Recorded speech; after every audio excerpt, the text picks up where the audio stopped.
15-year-old Patty Donovan came across the Ouija board and decided to use it to find a friend. From the first yes in response to her queries, she was hooked. She spent months falling in love with a spirit she believed to be in love with her, telling it specifics about her everyday life. After a year of telling all of her secrets to the board, Patty had become emotionally dependent on the spirit, asking it one night to reveal her future. During the very long session, it laid out a scenario of Patty's life for the next 6 years, providing specific details right down to the date of birth of her first offspring and the fact that she would have a total of 3 spawn by 1978, which is all information that would eventually prove correct. Being as dependent as she was on the evening of March 2nd, Patty now pleaded for the spirit to manifest. The next morning, Theodore Donovan found the spark plug wires pulled out, the rubber hoses unfastened, and the fan belt cut when he attempted to start his car. And not much later, Patty attempted to start her car, and it was discovered later that the internal engine had been completely disassembled. That week, other incidents of apparent vandalism occurred around the Donovan house. Foundation shrubs were yanked out of the ground, roots and all. On the roof, a 6-foot cast iron pipe housing electrical wires was found bent at a 90-degree angle. On Friday, March 8th, Ted marked 1 flat on the kitchen calendar, and no sooner did Patty get her car back from the shop than one of her other tires lost air. The next day, being Saturday, her father made the same entry on the calendar, although this time it seemed the tire had been cut with a sharp implement. In the meantime, Patty could no longer raise her invisible boyfriend on the Ouija board. Night after night, she tried to communicate, but the planchette would simply slide over to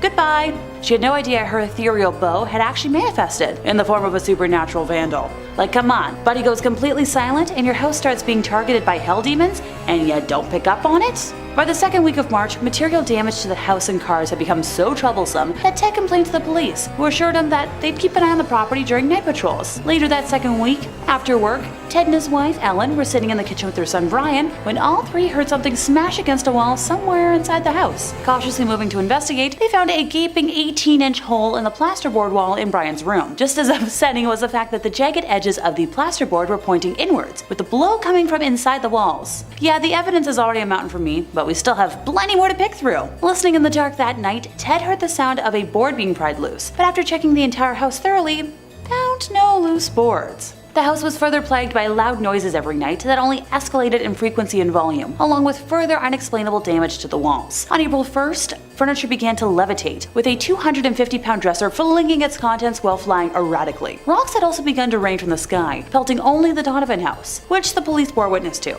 Ted eventually broke down at work and explained the horror of his home to his supervisor, who urged him to reach out to the Warrens. Ted instead tried moving his family into a hotel first, and the spirits followed the family there, destroying the room and making so much noise that the family was thrown out of the hotel and forced to return home. Finally contacting Ed and Lorraine, they arrived in Maine as quickly as they were able to, finding the home in complete disarray. Lorraine said nothing, although at the time she sensed in the home the presence of entities so numerous and threatening that she had to fight with herself to keep from going back outside. After a lengthy tour of the house, Ed and Lorraine conducted an interview with the entire family, where Patty's history with the Ouija board was revealed. To that I say, about dang time. The Warrens then contacted the Catholic Church to begin the process for an exorcism, which that process sadly took a month to be granted. The family experienced many more unexplainable horrors during that time, but that alone could fill out a top 5 of its own, so let me know in the comments if you want that eventually. Number 4, the first victim. The board's dark history begins with the strange death of the owner of the original trademark, American entrepreneur William Fuld, in 1927. After acquiring the business from its former owner, a medium named Helen Peters, who sold it because of the serious damage it caused to her family, William built the company into a profitable business. Shortly thereafter, he began to experience his own family troubles that resulted in him cutting his brother out of the company in 1919, and just like my mother and I, they never spoke again. 8 years later, on February 24th, William was on the roof supervising the erection of a flagpole when a support suddenly snapped and he toppled off the building. He tried to break the fall by grabbing onto a windowsill, but the window closed and he fell to the ground, breaking several ribs. He should have survived, but the vehicle hit a bump on the way to hospital that sent a splint of cracked rib bone into his heart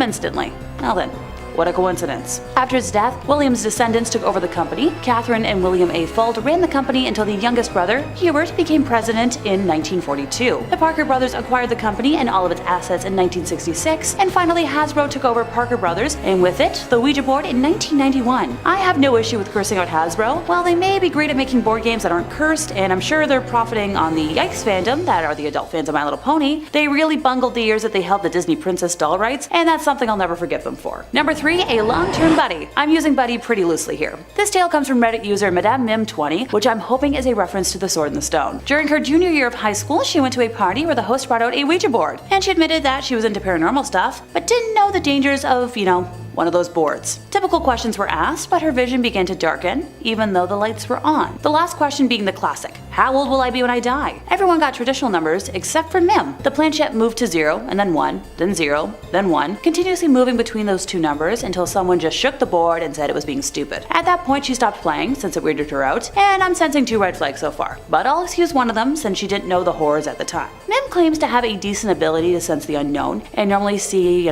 beings or ghosts. This one showed up during one of her classes not even a few weeks later. If anyone's getting deja vu, this is reminding me of Patty Donovan as well, don't worry. At first the ghost appeared like a comforting protector, until he wasn't. Weird things in Mim's home would happen, ranging from drawers opening, whispers, shadows, lights in places where they shouldn't be, and books moving on their own. And at night it would be much, much worse. He would just stand in front of her door and the fear would ooze out of him as his form would change. Mim had no doubt that he was downright evil, to which I say, no S-H-I-T Sherlock. She dealt with all of this single-handedly until she moved in with her husband, so I'll give credit where credit is due for enduring that. Things escalated in the now duo's first home together, a small 400 square foot rental. Footsteps, breathing, and unknown whispers became the norm. At the time, her soon-to-be husband was a practicing Wiccan and had blessed most of the home, but forgot about the porch and outer walls, where they would hear scratches on the walls and knocking on the door and windows. Folks had seen her demonic attachment as a shadow and described him as tall and built like a brick house. Also that he felt just outright bad and would always go back into the room Mim was in. Her husband had tried to banish him out and it didn't go well. For context, her husband worked the closing shift at his place of employment and would get home at around 3:30 a.m., which happens to be right in the middle of prime haunting hours. There was a road he would have to take that was very haunted as well, with a history of lots of accidents and right next to a good-sized river. One night he got home looking extremely pale and sweating. Turned out that while driving on that specific road that night, his brakes failed and he couldn't stop. He was going about 100 kilometers an hour, and the wheel began to jerk out of his hands towards the river. He had to use all his strength to keep that car on the road because the wheel was just yanking so hard.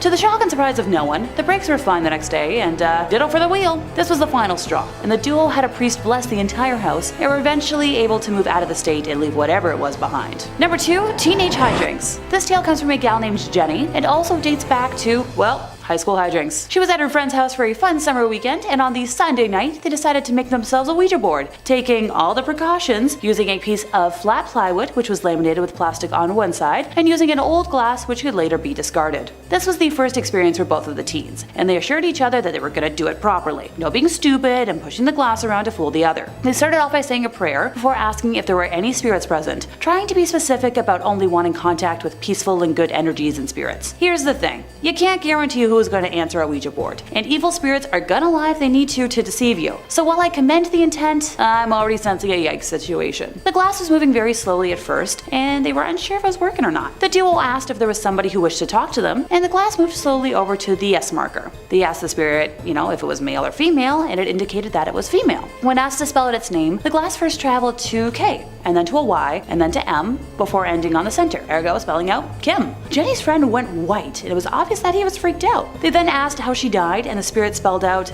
car, which further scared Jenny's friend. Next, they asked what kind of car it was that Kim had died in, and it proceeded to spell out Reliant Robin. It was at this point that her friend told Jenny that his auntie was dead, her name was Kim, that she died in a car accident, and she was driving a Reliant Robin. Next, they asked if the spirit had anything to tell them, but it indicated no and then said goodbye. As much as I hate to crush spirits, pun not intended, I doubt that was actually his aunt. Probably just a demonic spirit playing an awful joke, which is something I wouldn't wish on anybody. So next they asked if there was any more spirits that wished to communicate with them. It suddenly got very cold in the room, and the hair was standing up on both teens' necks and legs. This spirit was more powerful, and the glass moved a lot faster. They asked if it was male or female, and it indicated that it was a male. Once again, following a formula, they asked for the spirit's name, and he said he was called Liam. Next, the duo asked for the spirit's age when he passed over, and he went to the 7 and then to the 0, indicating 70. Finally, they once again asked whether he had anything to tell them, and it proceeded to spell out Ollie, which happened to be Jenny's friend's younger brother's name. Her friend then explained that his younger brother Ollie had seen the spirit of an old man standing in the garden some years earlier.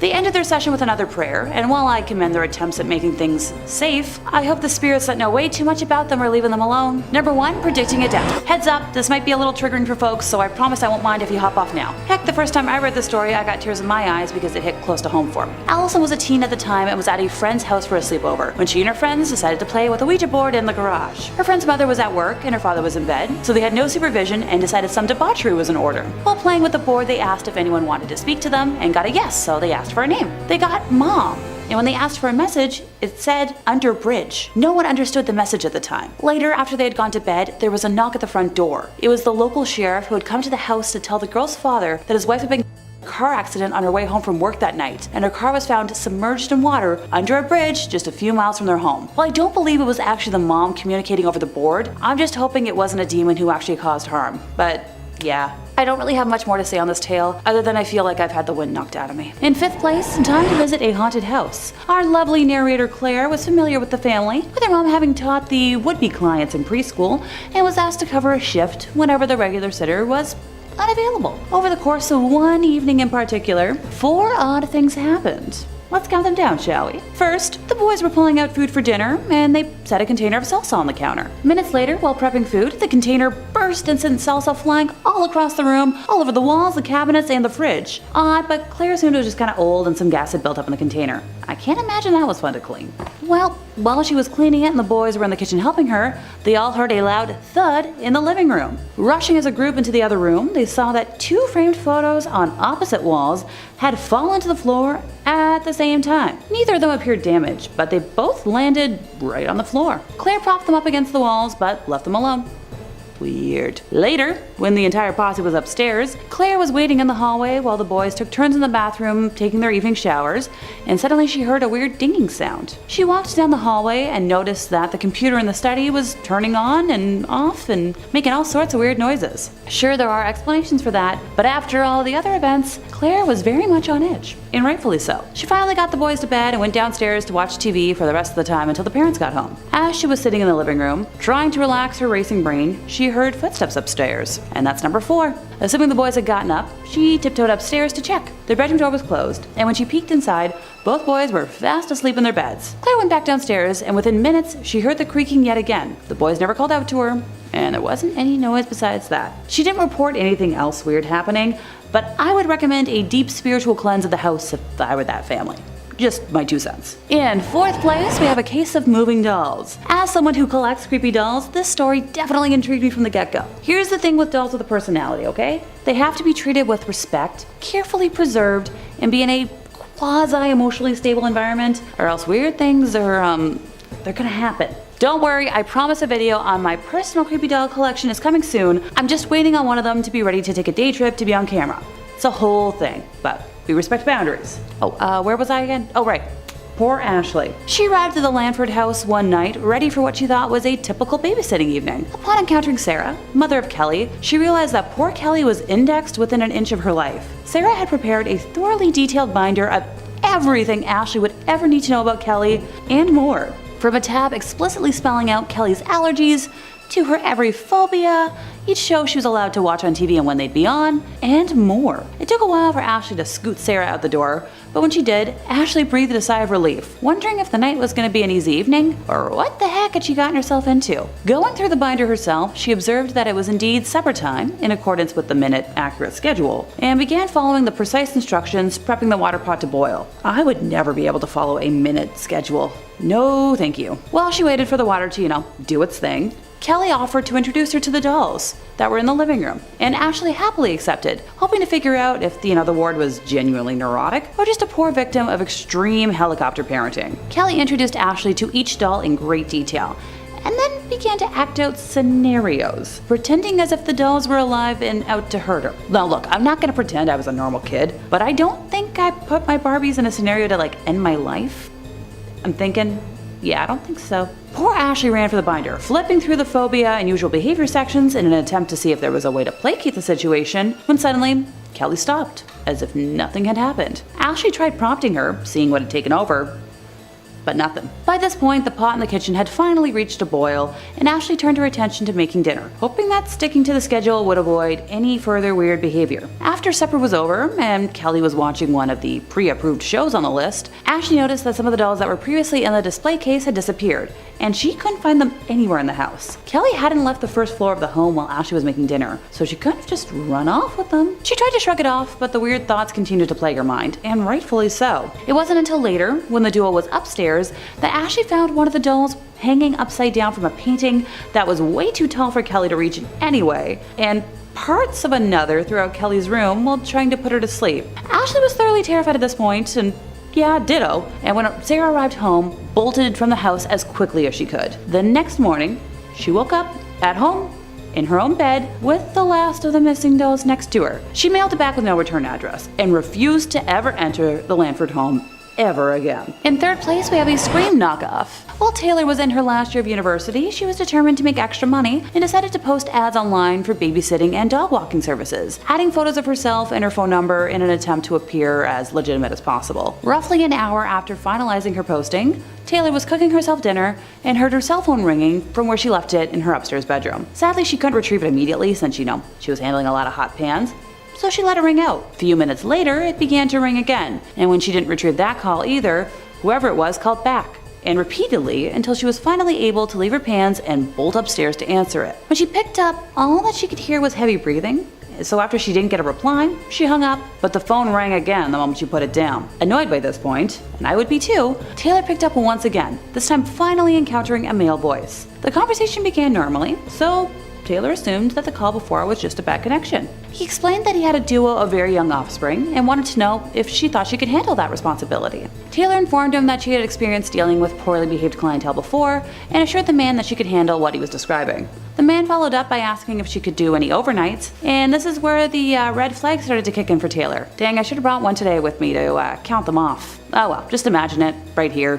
Whee! Thanks to common sense kicking in, she firmly said that she would not babysit overnight and was met with only heavy breathing in response. She asked if he was still there, and after a period of silence, the voice asked, "Are you a virgin?"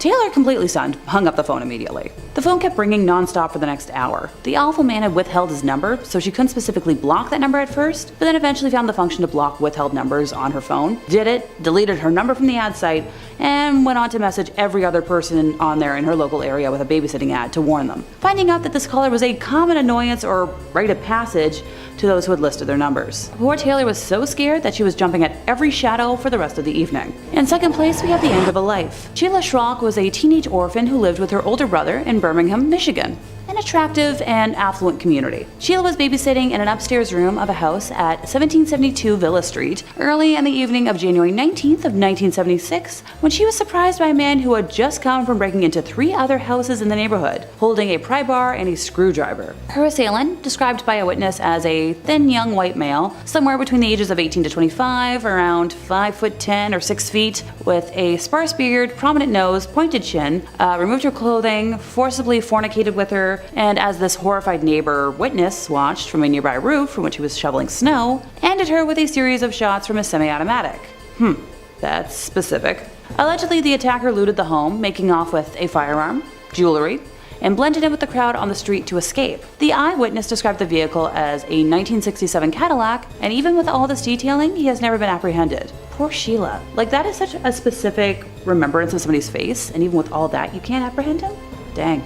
In first place, we have a complete kidnapping. On October 24th of 1953, Viggo Rasmussen, a professor at La Crosse State College in Wisconsin, hired Evelyn Hartley, the daughter of a fellow professor, to take care of his own very young daughter. That evening, Evelyn's father Richard called the Rasmussen house several times after she failed to check in as planned around 8:30 p.m. and was met with no answer each time. Concerned, he drove to the house, and when he arrived, the doors were locked, the lights and radio were on, and items were scattered all over the house. The living room furniture had been moved around to different places, ditto for Evelyn's school books. Richard found her shoes in different rooms, with one shoe upstairs and another downstairs. He also found his daughter's broken glasses upstairs, but no sign of his actual daughter anywhere in the home. During the search of the house, Richard observed that every room that could be locked was in fact locked, minus a basement room at the back of the house that had an opened window that was missing a screen. The missing screen was located outside of the room in the backyard, leaning against a short stepladder. Pry marks were found on some of the windows, and footprints had been found in areas of the house, along with traces of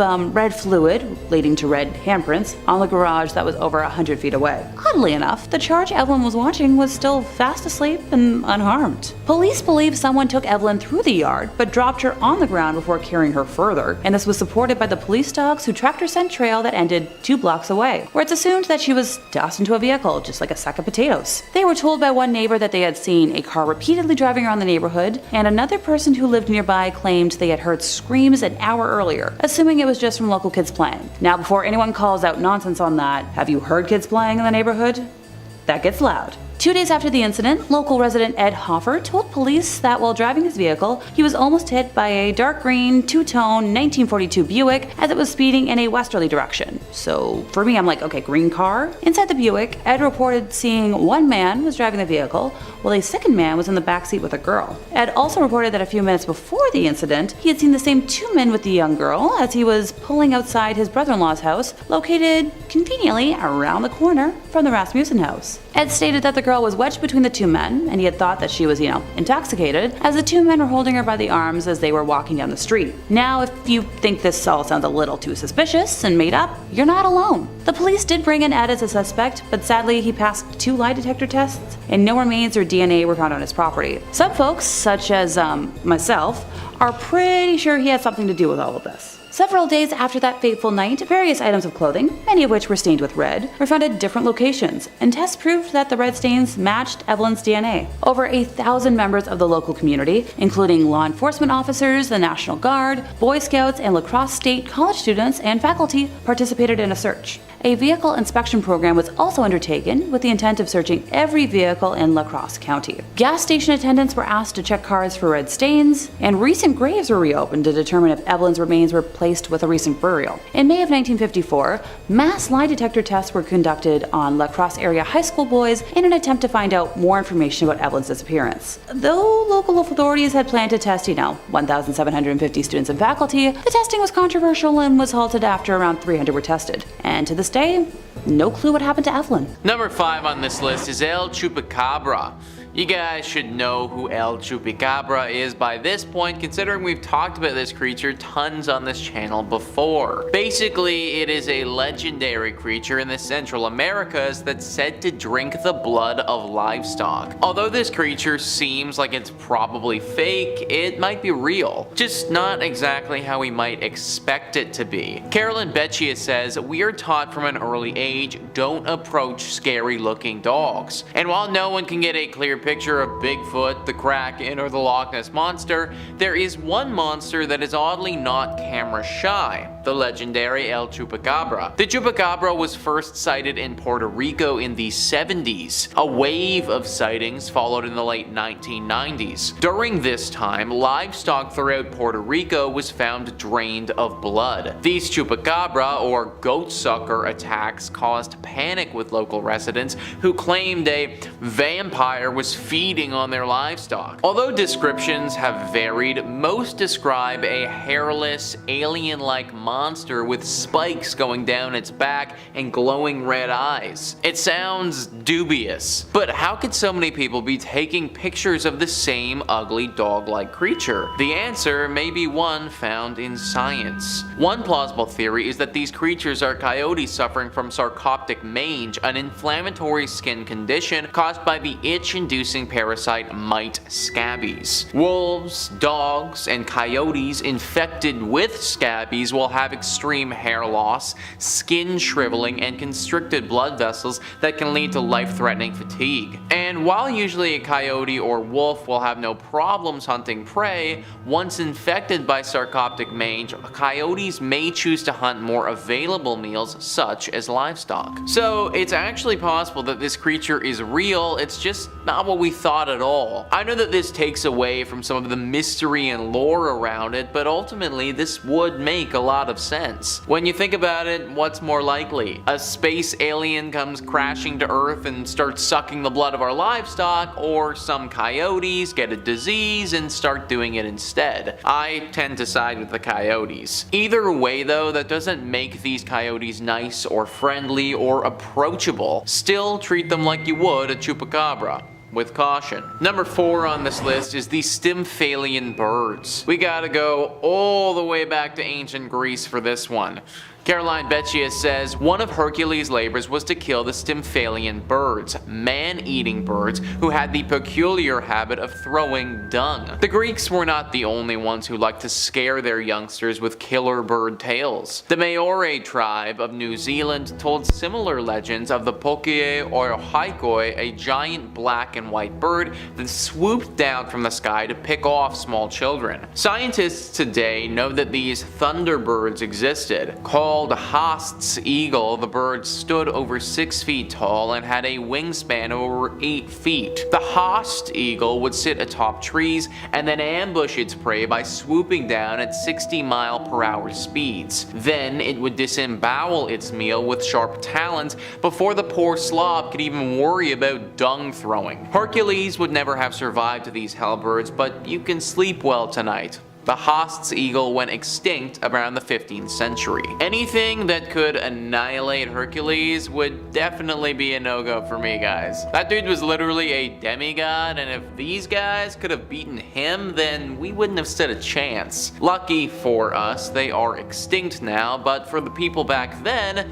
they would have had their hands full with these creatures. If, of course, they still had hands and the beast hadn't ripped them off yet. Number 3 on this list is the Kraken. We have one of the most famous folklore creatures here, guys, that as we know now, turned out to be real. The Kraken was especially big in Norse culture. All of those people up there in the Nordic regions feared this wicked beast, as it was said to be able to pull down entire ships with hundreds of men on board. Instances where exactly that happened did actually transpire. Ships with tons of people on them that were literally made for battle would be out on the water, and then boom, Kraken attack and they're toasted. Except it wasn't really the Kraken now, was it? The Kraken looks very similar to an actual animal that we have in our world that is also super deadly and really strong. The giant squid. Giant squids, in case you couldn't tell from the name, are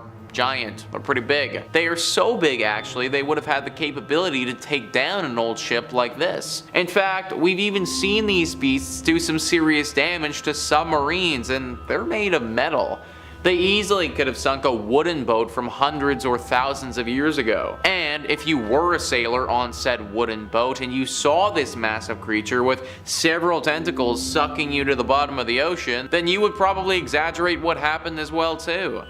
It's very easy to see how the legend of the Kraken got started and started to snowball as more encounters with the giant squid happened. I'm glad that the Kraken isn't technically real, because the giant squid is already bad enough. Number 2 on this list is the Charybdis. What was initially thought to be a folkloric creature may have been real, but not exactly in the way that we might think. Caroline Beccia says, "Nothing is more frightening than being sucked underwater by a whirlpool that feeds on human flesh 3 times a day." The Charybdis first appeared in Homer's Odyssey. During this epic tale, Odysseus must sail between the 6-headed sea monster Scylla and the flesh-eating whirlpool Charybdis. These 2 dueling sea monsters attacked in intervals, much like a whirlpool's regular intervals of tidal activity. It sounds terrifying, but whirlpools that pull ships underwater really do happen. Known today as Garofalo, one is found in the strait between Italy's mainland and Sicily. Garofalo occurs when winds blow across the strait in opposition to the tides. This makes it technically not a whirlpool because there's no circular motion, but it does have the ability to wreak havoc on ships and pull humans into a watery grave. So this deadly creature was real, it just ended up not being a creature at all. Back in the times when these stories were written, there would have been many folklore legends about evil sea monsters that could pull brave sailors into the sea. The reality of the situation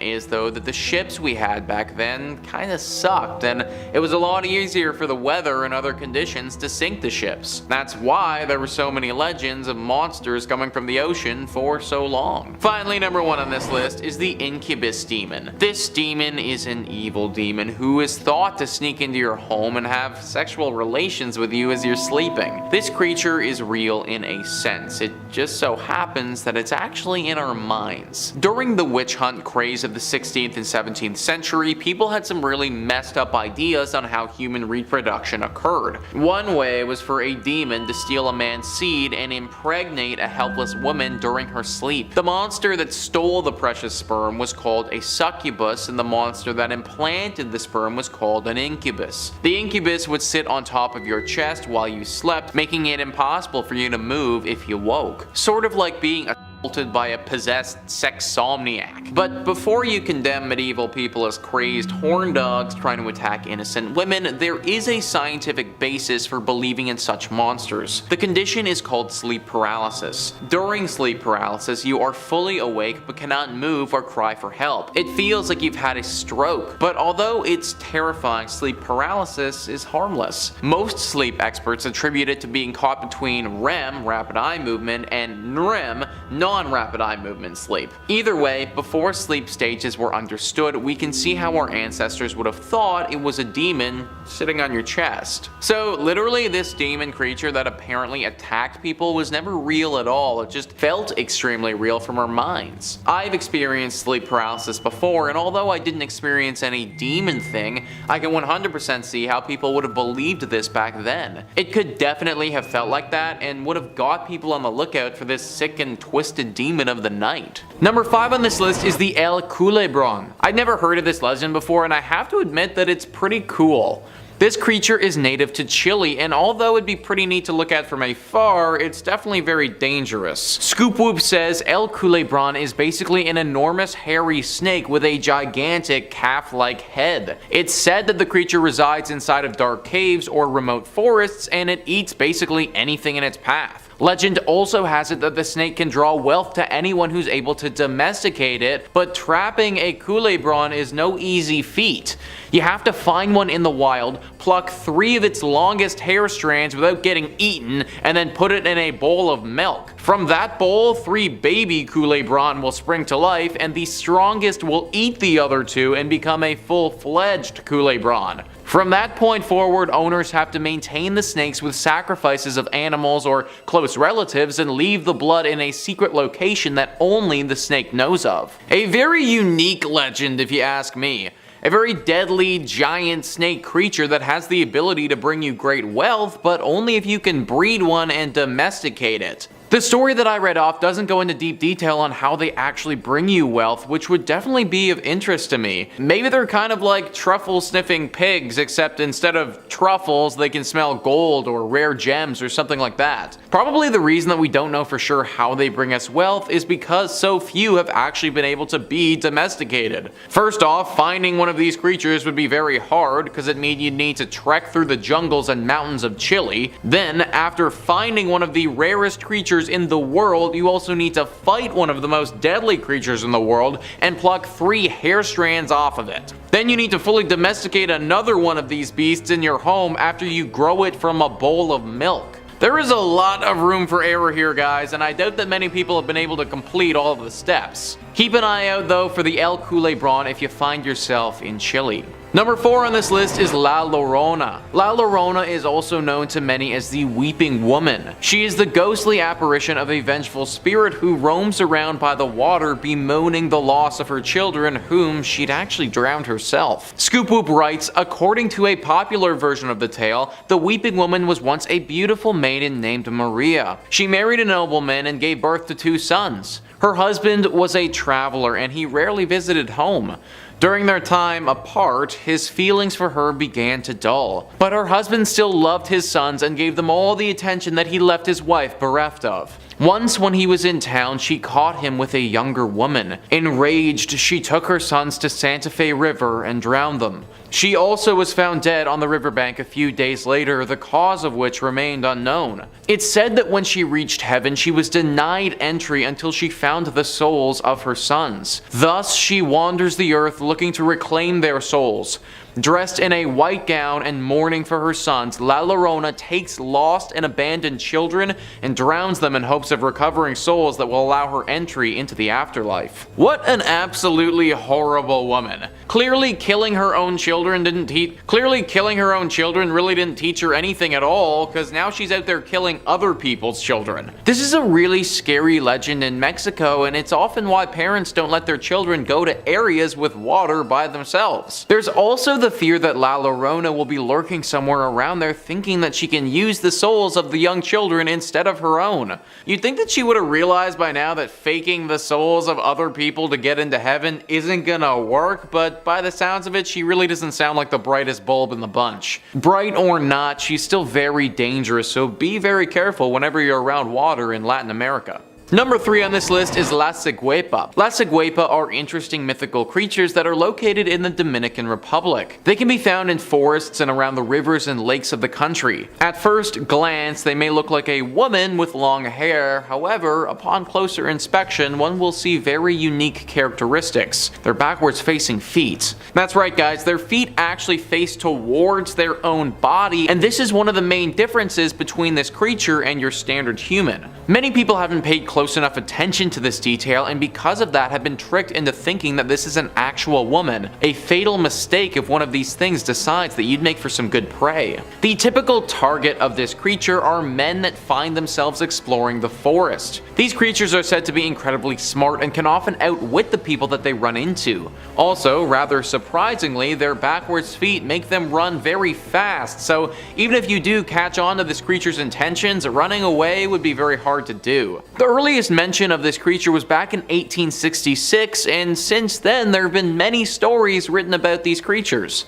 Those lucky enough to have an interaction and then make it out alive have documented their findings and tried to warn others from wandering into the forests unarmed. Sadly, these warnings aren't always heeded, and many men have disappeared over the years and never to be heard of again. Trekking through the lush forests of the Dominican Republic is already dangerous as is and requires lots of planning. Just don't forget to also plan for the La Ciguepa if you do find yourself in this country. Number 2 on this list is the Yacumama. Ever seen the movie Anaconda? 1997 movie with J-Lo and Owen Wilson, all about a super massive snake that starts hunting this filmmaker? Well, I wouldn't be shocked if that snake was based off of the legend of the Yacumama. Cryptid Wiki says the Yacumama is a large snake up to 60 meters in length that is said to inhabit the Amazon River basin. Local shamans say that the Yacumama travels to an area called the Boiling River. In the local legends, the Yacumama is said to be the mother of all marine life. It has the ability to suck up any living thing that passed within 100 paces. The locals would blow on a conch horn before entering the river, believing after hearing the noise, the serpent would reveal itself if it was in the area. I can't describe to you guys how massive 60 meters in length would actually be. Titanoboa was an ancient creature that actually existed in the Amazon. It was a massive snake, the biggest the world has ever seen, that ruled over these parts and could swallow crocodiles whole. That creature at its max would grow up to 50 feet in length or 15 meters. So basically, Yacumama is 4 times the size of the biggest and deadliest snake that's ever lived. This thing would be able to annihilate hundreds of humans at once. Even if the locals did blow on their conch and the snake did reveal itself, then there would literally be nothing that they could do. It would just eat them all, and that would be that. Snakes are super cool, but not when they're 60 meters long and looking to devour me.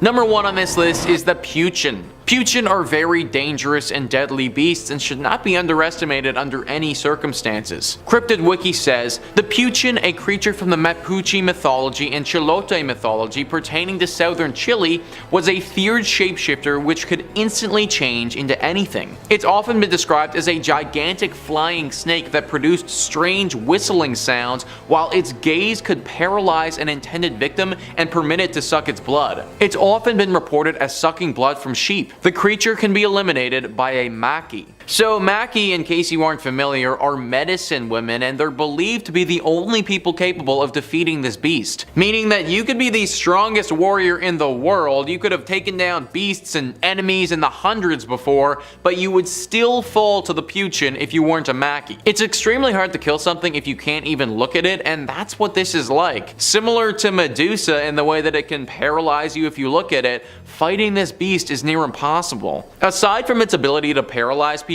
it's also extremely fast, extremely strong, it can fly, and it can also shapeshift into other dangerous creatures. Pray that you never run into this creature, because it will assuredly be the last thing that you ever do. Number 5. Our first story was shared to Reddit by a user named Girl Porker, and is a story that'll have you uninstalling Snapchat if you haven't already. One day, Porker received a message from a contact that he didn't recognize. The snaps were innocuous enough, a little, hey, how are you? So he assumed it was a friend messing with him on a new account that he didn't know about. The account told him he should try out a new Snapchat lens called Eyes of the Underworld, which shows you the other world hiding beneath our own. Porker installed the lens and ran it through a bit, describing the lens as a pretty simple effect, saying it just distorts whatever is on screen and adds a few flickering sprites and shadow effects to the background to give off ghostly vibes. Porker assumed it was just, I don't know, marketing stunt for something, advertising something. But Porker said that a few days after, however, he'd noticed that he was sleeping a lot worse than he ever had in his life, complaining that he was having these violent, turbulent dreams where he was being pursued by shadowy figures that dragged themselves across the floor. This recurring dream happened to him 3 or 4 times. He said the dreams were stressing him, but what was really scaring him was how when he woke up, he would notice he had scratches and bruises that he couldn't explain appearing all over him. Porker said he was definitely getting scared and even considered looking into finding an exorcist just in case what he was dealing with was a true supernatural threat, which, understandable. I think if I woke up with scratches all over me, I'd assume demons were involved, or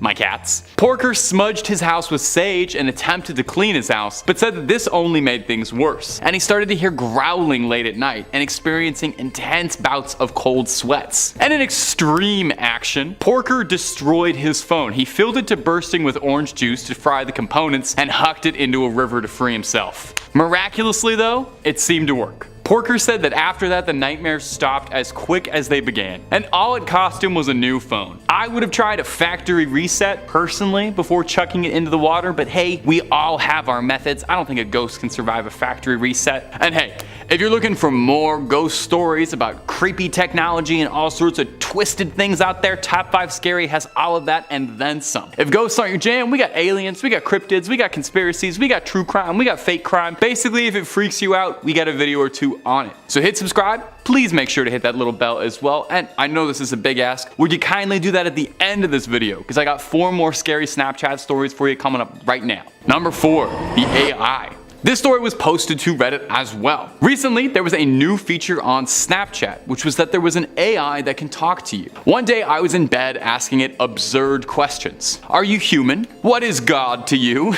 That's a very esoteric, absurd question to ask an AI. What is God to you? That is poetic. That's beautiful. It started to say, I'm sorry, I don't have access to this. I don't know where you are, and messages saying, it's just an AI and can't answer those questions. Can any of us answer what God is to us?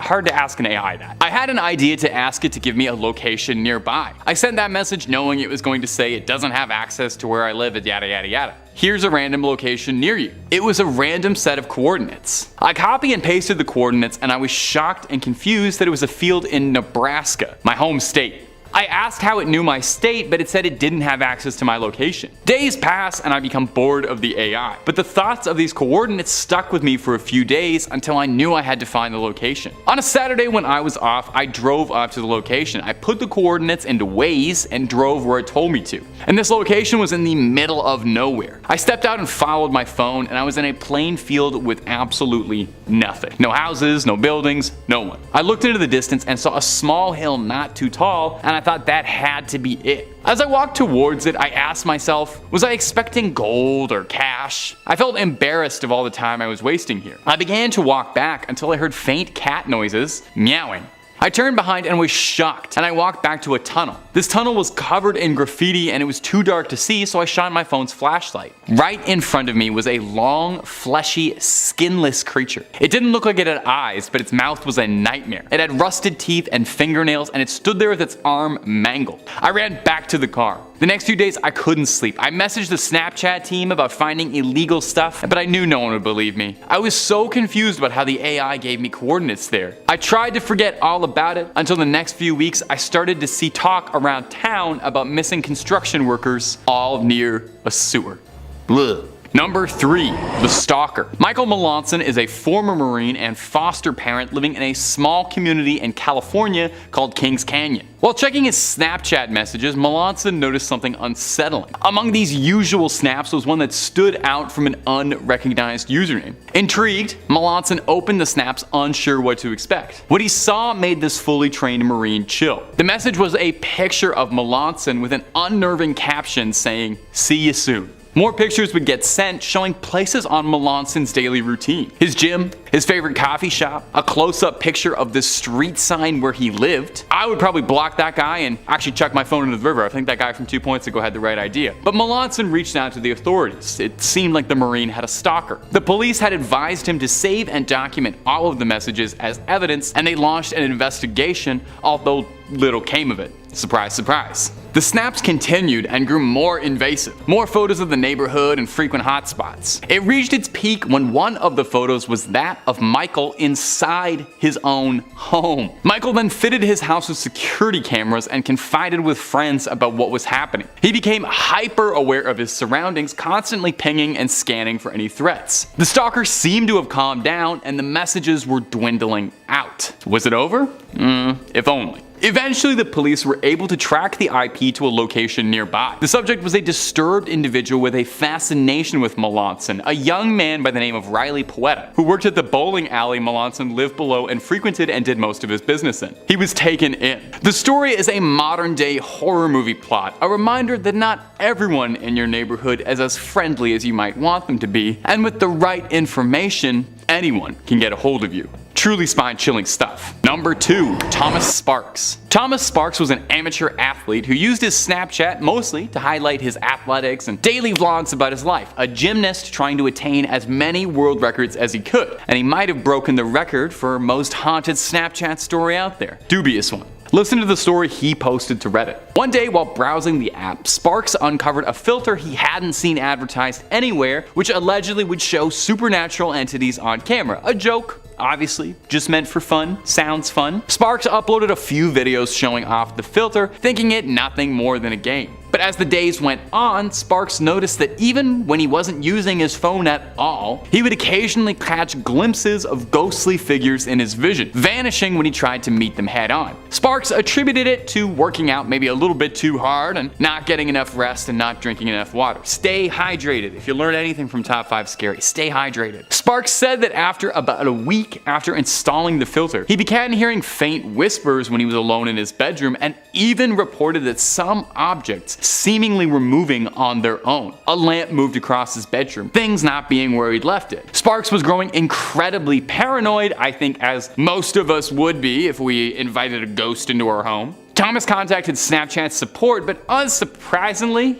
they didn't have much to offer for him, instead only giving a generic message stating that the filter is just a playful feature and the company doesn't take any responsibility for any paranormal hauntings that could occur as a side effect. Well, they probably didn't say that, but hey, have you ever read all of Snapchat's terms and conditions? That might be in there. Nobody's gonna sit down and read all that. They might have something about ghosts. Out of ideas, Sparks deleted the app from his phone and claimed that he'd stopped experiencing any of the paranormal activity that was bugging him before and has since not used the app whatsoever. What do you think, gang? Was Sparks telling the truth? Did he unintentionally become a conduit for spiritual activity? Or is he taking home a gold medal for creative storytelling? You tell us. Also, shout out to this guy just deleting the app. Everybody else went through all this like hullabaloo, but he was the only guy who just figured out like, oh yeah, I'll just get rid of this.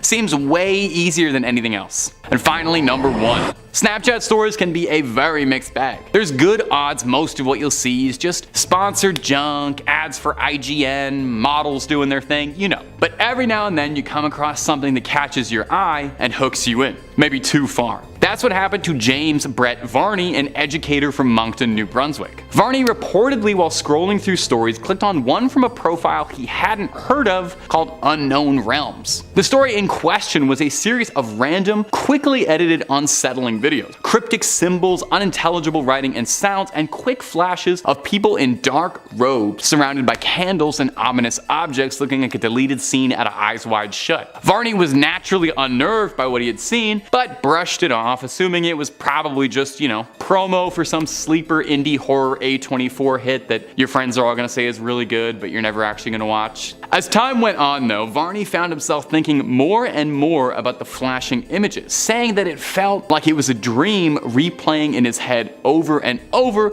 and it was bothering him infinitely more than some stupid little Snapchat story should. He kept coming back to it to watch it over and over again to see if there was anything he missed. He said he felt like it was an invitation to some cult. He researched Unknown Realms for a bit, but wasn't finding anything to attach it. No project, no movie, no video game. James went to report the story to the authorities to see if they'd help him, but found that when he did, the video had been scrubbed from the app. Confused, James went on to research more into the phenomena and found others online who claimed to have all seen the same mysterious story. No one was able to get to the bottom of it. Recruitment tool for a clandestine organization? Art project by some bored art majors? We might never know. A reminder that there is so much hiding on the boundless wild west of cyberspace we may never get the answers to. And you know what? That's not such a bad thing. Sometimes some stories are better left untold, some snaps better left unopened. Number 5. The Walking Dead. My first true tale of phantasmic terror comes to us from Reddit user Jalcott. Answering a question posed in the thread, nurses and doctors of Reddit, what's the weirdest and most paranormal thing you've ever experienced? Hospitals already seem pretty haunted as is,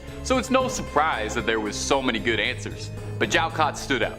Take a listen. I'm a psychiatric nurse, and early on in my career, I worked at a residential mental health facility. One of our residents was an elective mute, which means that he didn't talk, but there was no medical reasoning as to why. He had spoken earlier in his life, and in fact seemed quite normal back then, with the exception of being close to 7 feet tall. He'd been raised in the deep south and joined the army when he was 19, but one night he vanished. He was declared AWOL, and eventually he was declared missing, and later officially declared dead. However, 10 years later, a 7-foot-tall man walked into a Virginia hospital ER in my part of the Midwest and said to the receptionist, "My name is Marion Deschênes, and I've been dead for 10 years.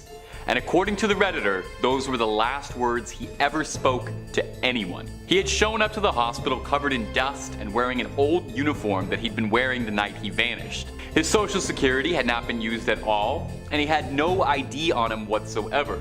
However, via fingerprints, they were able to identify him.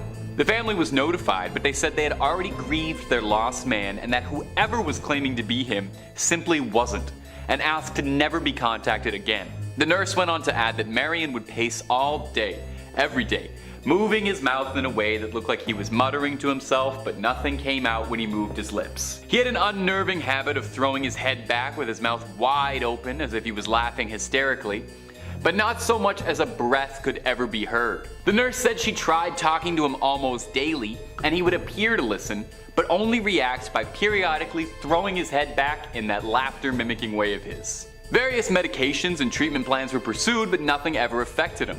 Therapy was tried as well, but all that would happen was Marion would just grin and start pacing again. She goes on to say that on her last day, she saw Marion pacing in the parking lot, throwing back his head to laugh. She closes by saying all those years she'd wondered, was he a ghost? And all those years later, she still doesn't know. Click through and listen to as many top 5 scary videos as your ears can handle. Moving on. Number 4, the things that go bunk in the night. Now you would never ever believe this, but our next story comes from Reddit as well. A similar thread, a similar question. What's the most paranormal thing you've ever experienced? Lots of good ones to pick from, but this one from Mad Rampager really stood out for me. I used to be in the military. The training camp bunk that we lived in was said to be haunted. Occasionally, our stuff would go missing and reappear in weird places, like under our bed or inside a bag that we'd zipped up and stuff. No big deal, right? Weird things happen, and I mean human error and all that. Well, then came the instance that freaked everybody out. It was night after lights out, and my friend was on his phone texting his girlfriend. Most of us had been drifting off to sleep, and we were lying on our beds when suddenly my friend heard the shuffling of feet from the corridor. So, thinking that it was our sergeant, he quickly hid his phone under his pillow, rolled over on his side, and tried to get to sleep. What happened next still chills me to the bone to this day. While he pretended to sleep, he heard someone right behind him at the other end of the bed saying, "Don't worry, you can continue to pretend to sleep." I could have dismissed this as a figment of his imagination, except me and 5 other people around him heard it. Creepier still, there was no one there. And weirdly, it sounded like the voice of a young girl that had said it. For reference, our camp was in the middle of an island and was set up away from the main admin building. The island had been closed by the government for army training purposes for the past 15 years, so there were definitely no civilians around, let alone any children. To make matters freakier, when we came back from our weekend home leave, there was a bunch of hair on his bed, neatly bundled up. long and jet black, and underneath his pillow was a note. Remember me? Now, as I said, we're in the middle of a forest, in the middle of an island, and at that point in time, there were no female recruits whatsoever on the island. Our bunks were locked for the weekend, and the duty sergeant had no idea what had happened. We never spoke about it again after that night, and it still chills me every time I think about it. Number 3, old friends. Our next story is from a Reddit thread asking, what's your ghost story? And I gotta point this one out just because it was too funny, but the original poster included the title in brackets, serious, to deter any would-be paranormal pranksters. Just serious ghost stories, please. Luckily, Redditors obliged. User Barbed Cats shared this terrifying tale. When I was 37, I went to my high school reunion. I flew into the nearest airport and rented a car. The distance was about 35 miles through a very rural and almost abandoned part of the country. About 3 miles outside of town, I see someone on the side of the road flagging me down. Up in the North Woods, no one ever leaves someone else stranded, and it would turn out that the guy standing there was somebody I'd actually been to school with, my old friend Jim. Jim gets in the car and we start talking, catching up. I hadn't seen him in 20 years, but he still looked the same, maybe just a little bit older. We get to town and I ask him if he wants to come to the reunion with me and have a drink. He says no, just take me back home. Jim's parents had lived only a few blocks from my grandmother's, and I turned in that direction, but he said to take him to the part of town that really was just the outskirts, up by the fairground and the cemetery. There was a mobile home park out there, and I figured that must be where he lived. When we reached the end of the turn, he said, just drop me off here. It was nice to see you again, and he walked off into the night. So I went to the high school reunion, met up with some old classmates, and we start to talk. Now please understand me here. I am stone cold sober, nor do I ever take anything harder than soda. Tired after a 13-hour flight, but I was completely sober. As we were talking about who was showing up and who wasn't, I mentioned to my old classmate that I just picked Jim up a few miles off east of town and had dropped him up by the fairgrounds. Now for some reason everyone got really quiet. Even the guy belting out karaoke stopped, and my cousin went white as a shirt. Barb. Jim died 8 years ago. Rolled his car. I start to feel really dizzy, and I go out to the car to take some deep breaths and decide whether or not I'm going crazy.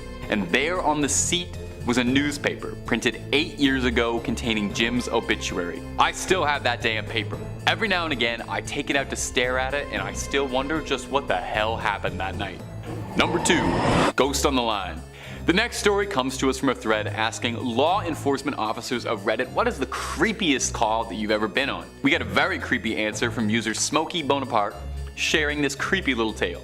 The Redditor writes, 911 dispatcher calling in. We received a call from an elderly lady who had trouble breathing. I had taken several calls from her before and her husband in the past, so I recognized the voice. I dispatched an ambulance to her residence and held her on the line trying to keep her calm while the ambulance was responding. Ambulances advised that they had a 15-minute ETA as she was in a very rural part of West Virginia. I'm talking to her just about her husband and how she was doing, and just making pretty standard small talk with her. The ambulance arrives and I let them know that she is in severe respiratory distress, and I still had her on the line.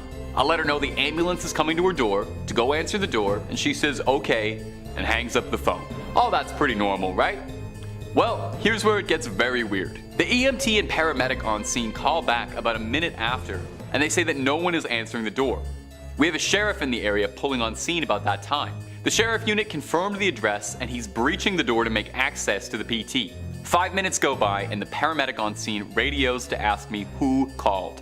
I tell him it was the elderly woman who lived on residence. He tells me he's going to call this in and he needs to speak with my shift supervisor. We get him over to the supervisor, and the supervisor confirms the same information I relayed, that it was all correct, and asks what's going on. Apparently the old woman had been dead for a while and was already in full rigor mortis. They thought I was wrong on the caller, but the other dispatchers played it back for them and confirmed it was the old woman who called. The ambulance transferred the hospital and we got the same calls and disbelief from the doctors. But I took a call from a ghost that day. Number 1. Uninvited guest. Closing off our list is this story which chilled my spine like Sub-Zero. Coming to us from user Parole Model, which hey, by the way, love the pun. It was from an Ask Reddit thread asking, what's the creepiest thing that's ever happened to you? Lots and lots and lots of good ones, but this one took the cake. So lend an ear. I used to visit my friend at her house out in a rural farming area before she moved. I'd sleep over a lot and we'd just hang out and draw. I usually slept in the living room and on the couch, and there were 2 mirrors in the room that were fairly close to the TV. When the TV was off and I was walking by, I started seeing shadows move behind me. I thought it might just be something off the TV screen, and then one evening I walked into the living room to get my sketchbook so I could sketch in her bedroom. I bent over and picked it up, stood up straight, and I looked in the mirror and saw a man behind me. A man standing in the hallway leading to the living room. He was average height, bald, and a bit old. I turned to look at him and no one was there. I turned to look at the mirror again and he was gone. I felt more than a little spooked. Another time we were just sitting in the living room and we heard what sounded like a kid's footsteps running across upstairs quickly. She had 2 adult siblings, but they were out at work leaving us all alone. Around that time I decided to sleep in my friend's room instead of the living room, only to wake up in the middle of the night to see 4 posters slowly get peeled off the wall. No, it wasn't just them falling and dragging each other down. It looked as if someone was carefully unsticking the tape and removing them. The next morning my friend put them back up saying, "Well, I need to get some better tape." She and her family eventually moved out because they couldn't afford to keep living there anymore. We'd never really talked about anything that had happened in that house, as if talking about it might actually make it worse. But after she moved, I finally confronted her and said it. I said, "Dude, your house was haunted. I hope you knew that." She replied, "Yeah, we knew it was. Some guy and his granddaughter used to live there, but he took her life and then took his own. So it was probably them or something. I never told you because I didn't want to scare you." Later, she would dig out a copy of a news article she got from a local paper about the crime. The picture that went with the article was the exact man I saw all those years ago. Number 5, hit and run. A hit and run is probably in the top 5 lamest things that can happen to you. Simpsons Hit and Run, however, fantastic. Someone hits your car and then doesn't have the decency to pull over and check in on what's wrong. Even more frustrating is to know that you'll probably never get to find out who did it unless you have the army of the internet on your side. A Reddit user named Meatheaded had experienced a hit and run and, frustrated and at a loss, turned to Reddit to try and find some answers with what little evidence he had to offer. When he posted a picture of a broken headlight to r/what is this thing, he probably didn't expect as much of a response as he got, as it was kind of an odd question. But some 400 comments later, and Redditors had managed to accurately find the model of the car down to the make, model, and year, and all of this just off of a bit of broken plastic and glass. Meatheaded then took the information and ran it through a database and found a 91 gray Cadillac that had been reported stolen. Meatheaded sent the data over to the traffic crimes unit of his local police department and were able to corroborate the data to track down the missing car and the suspect. Again, all just on a blurry photo of a broken headlight, which is downright incredible. Not only did they manage to find the car, but they also managed to connect it to a theft, busting 2 crimes with 1 post. Most Reddit posts don't get nearly that lucky. At most, you're getting a few upvotes, not solving a crime. And if you've got a love for scary videos, my friends, let us know. Subscribe to catch more of them every day, twice a day. Let's keep going. Number 4, phone scam. Now, not every crime has to be a grim one. Sometimes it's as simple as helping somebody get out of a scam.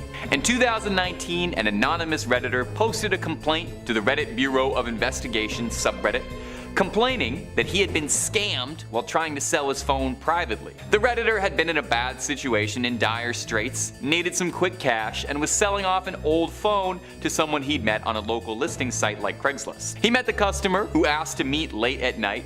Not thinking too much of it, the Redditor obliged, only to have his phone swiped quickly, and when he noticed the money he'd been given, he noticed that it was all counterfeit bills. Frustrated and scammed, he was helpless with no idea what to do. A Redditor reached out to the original poster and helped them track the number that he was given to contact the scammer.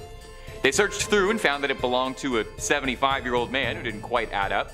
So they did some more digging, and they found that the man who owned the phone number had one relative who happened to share a name with the scammer. Through more digging, the OP and Reddit discovered that the man had been arrested previously and had a suspended driver's license. Kind of amusingly, the original poster went back to the police with all this new information and discovered that the detectives had copied down the numbers of the scammer down completely wrong, so they were never going to be any help at all. 2 days later, they called him into the station to look at a lineup, and they'd found the phone scammer. His grandfather had been paying it off, and the relative he'd been looking into was the scammer's father. The detectives thanked him for his time, and they charged him with criminal fraud with the intent to deceive. The OP got it solved, he got the phone back, and the scammer got charged. And you got to hear about this story in this lovely video. So, win, win, win. Number 3. Hit and run again.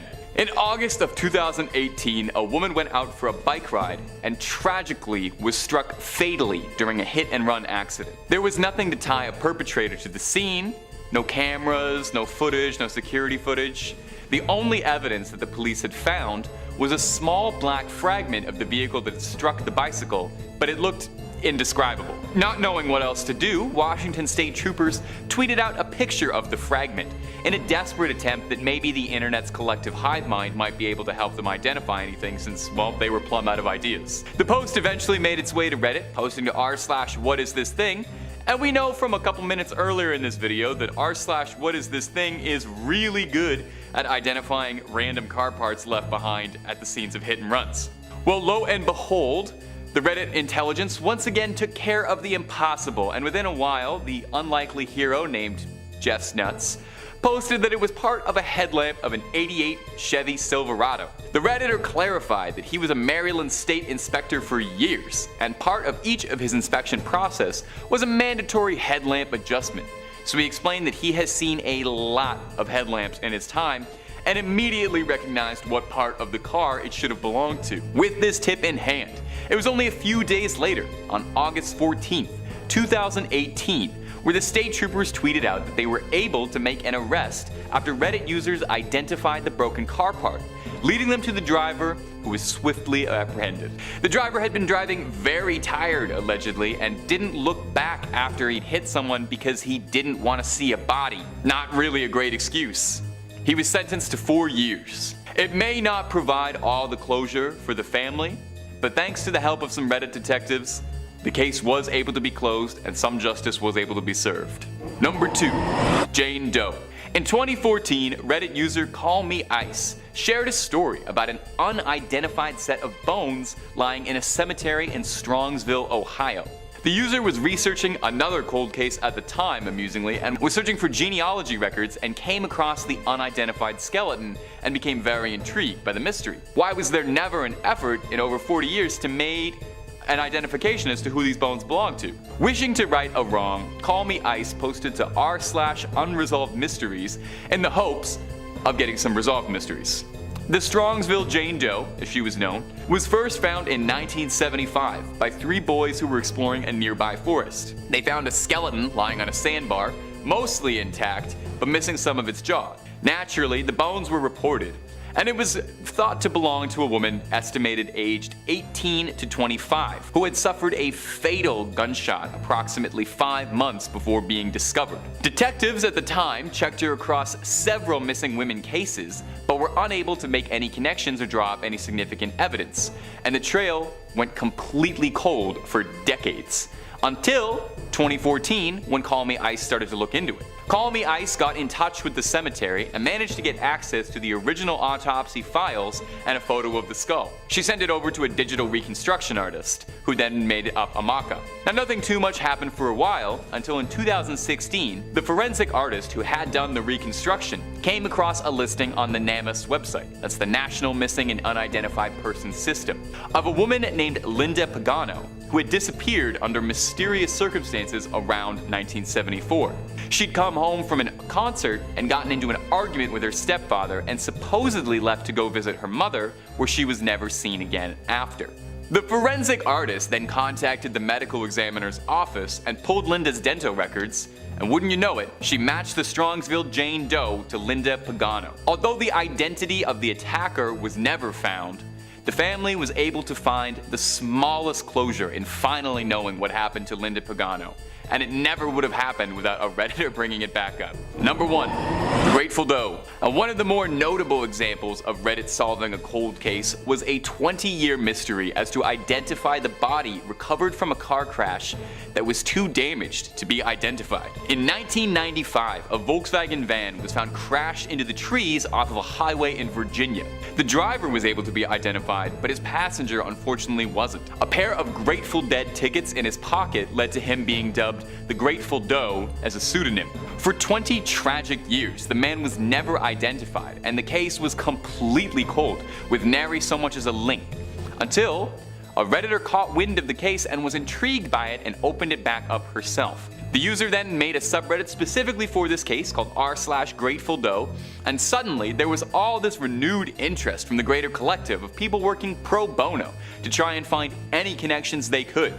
Digital reconstructions of the face, composite sketches, all this. Eventually, this caught the attention of someone who was sent an image of one of the composite sketches and said that it looked identical to his old roommate. After getting in contact with the roommate, he pointed the subreddit into the right direction, saying that the Grateful Doe's name he thought was Jason Callahan. Reddit then tracked down Shannon Callahan, Jason's half-sister, who upon seeing the composite sketch was moved and offered to take a DNA test. The DNA test confirmed everyone's hypothesis, and after 2 decades, an ice-cold case with absolutely no leads was able to be closed, and Jason's family finally got a little bit of relief to know what happened to their missing relative. The subreddit Grateful Doe is still active and now serves as a hub for several other cold missing cases, with others frequently being solved every day. Number 5 on this list is Unresolved Mysteries. Unresolved Mysteries is a subreddit that is exactly what you'd expect based on the name, a bunch of creepy and scary mysteries that have never been fully resolved. Now, I've always inherently understood that law enforcement isn't perfect and that things fly under the radar that we don't know about and might not ever find out. Criminals get free and crimes remain unsolved for years, and that's just something that we sort of need to accept. However, looking at this subreddit just makes you understand how many crimes actually go unsolved, and the number,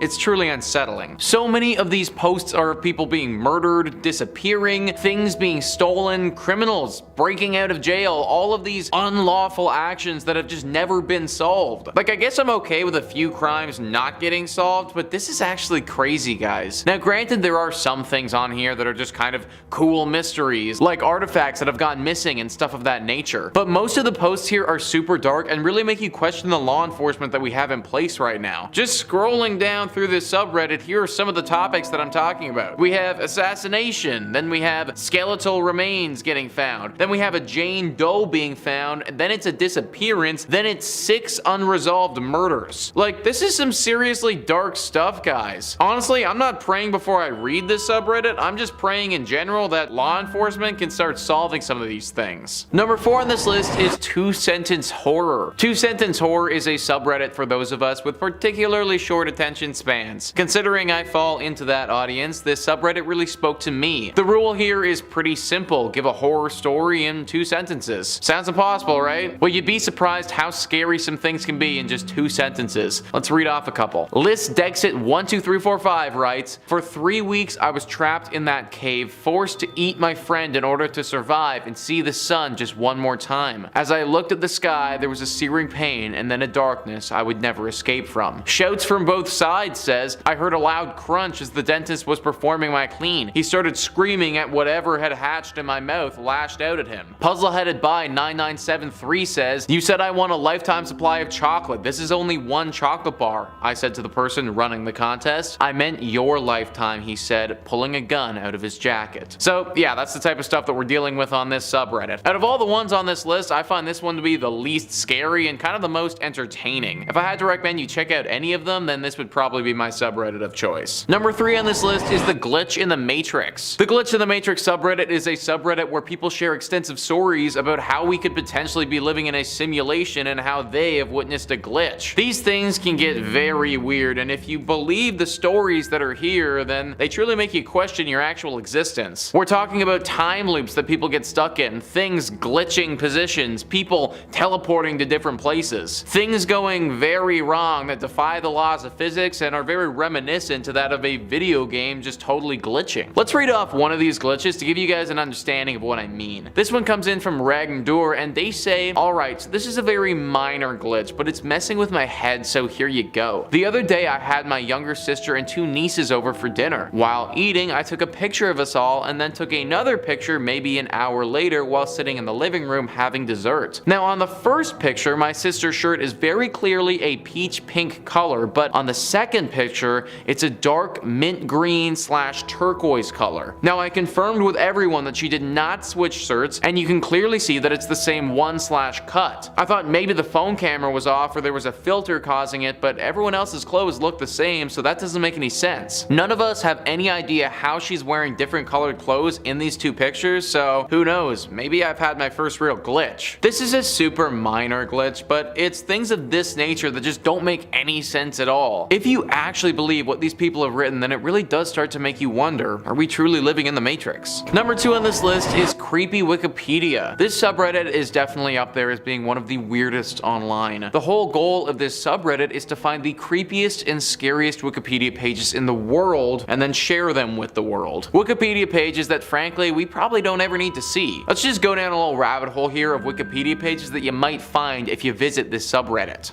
Well, let's see. One of the first thing that pops up is this horrifying Tenor Life airport disaster where we learn about how 583 people died in a plane accident where 2 747s crashed into each other in Spain. Or we can learn about how an innocent man, Timothy Evans, was hung after the British police in 1950 completely botched an investigation and convicted the wrong guy. Then literally years later found out that they messed it all up and got the real serial killer. Or if I'm feeling super dark, guys, then maybe I'm interested in this Reddit title, which reads, "The Shijon family was a gang composed of South Korean working class people who literally ate the rich. Their hatred for the rich was so extreme that they would kidnap, assault, and cannibalize them. One of them told reporters that their only regret was not killing more rich people." So yeah, this subreddit is pretty dark. The scariest part about all of this is that these are real events. Wikipedia can't always be trusted for all of the details, but for the most part they're pretty accurate, and the 3 events that I brought up are all real things that did happen at one point or another. This subreddit is basically one of the darkest and scariest places to learn on the internet. If you just want to learn about death, hatred, and atrocities, then this subreddit is for you. Frankly, I'm not that way inclined, and as much as I don't want to be ignorant to what's happening in the planet or what has happened in the past, I'm also not trying to surround my brain with that much darkness and violence. Number 1 on this list is No Sleep. No Sleep is the subreddit everybody thinks about when we're talking about creepy experiences on Reddit, and for good reason. This subreddit is filled with extensive tales of paranormal and creepy experiences people have had. Now I should note that most of the stuff posted on here is fiction, but every now and again you run into what someone claims to be true. Even these fictional stories are super scary though. These tales are typically very long, and therefore I won't be able to read out an entire post during this tiny little entry. However, I will read off the first section of this one story by Feathers and Fire. They write,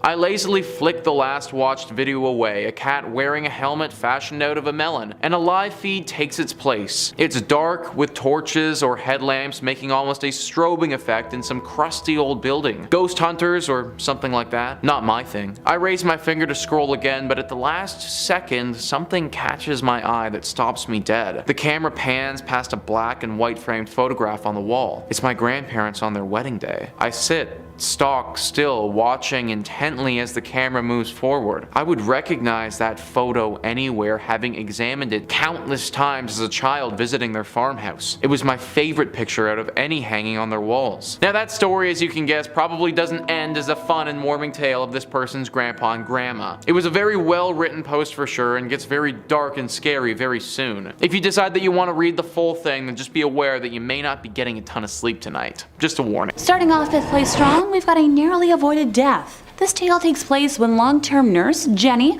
was placed in charge of caring for an elderly woman with no family who was admitted to the hospital when her husband passed away. She didn't speak often, but when she did, it was usually just words that made no sense together. Jenny felt bad for her because ever since she'd arrived, so many of the residents in her area that she, seemed to enjoy spending time with had passed. She put up a picture of each of them next to the pictures of her husband and several others who were probably just family to remember them. Being an extremely empathetic person, Jenny felt sorry for this woman and strived to give her extra attention whenever she could, and formed a bond with the lady. It just seems so unfair that she had, such luck and kept losing people that she cared about. One day she looked at Jenny and said, plain as day, "Sweetie, I think I'm done now," and handed Jenny a picture. It was a picture of Jenny, and she smiled because it touched her heart that she was so important to the old woman. She passed nearly a week later, and poor Jenny cried for days from the loss.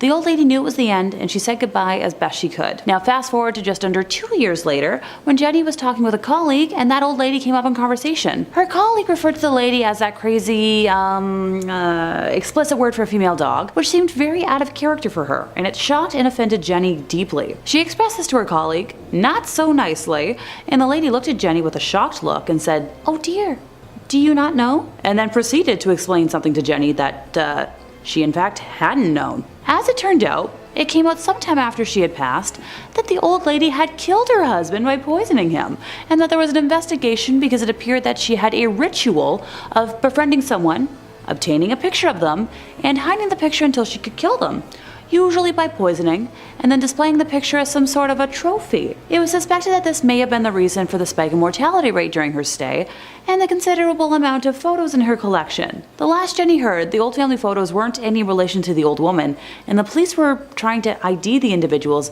and compare them to several cold cases. Sheesh. Thank goodness Jenny survived to tell the tale. In fourth place, time to tell the tale of a rocking bed.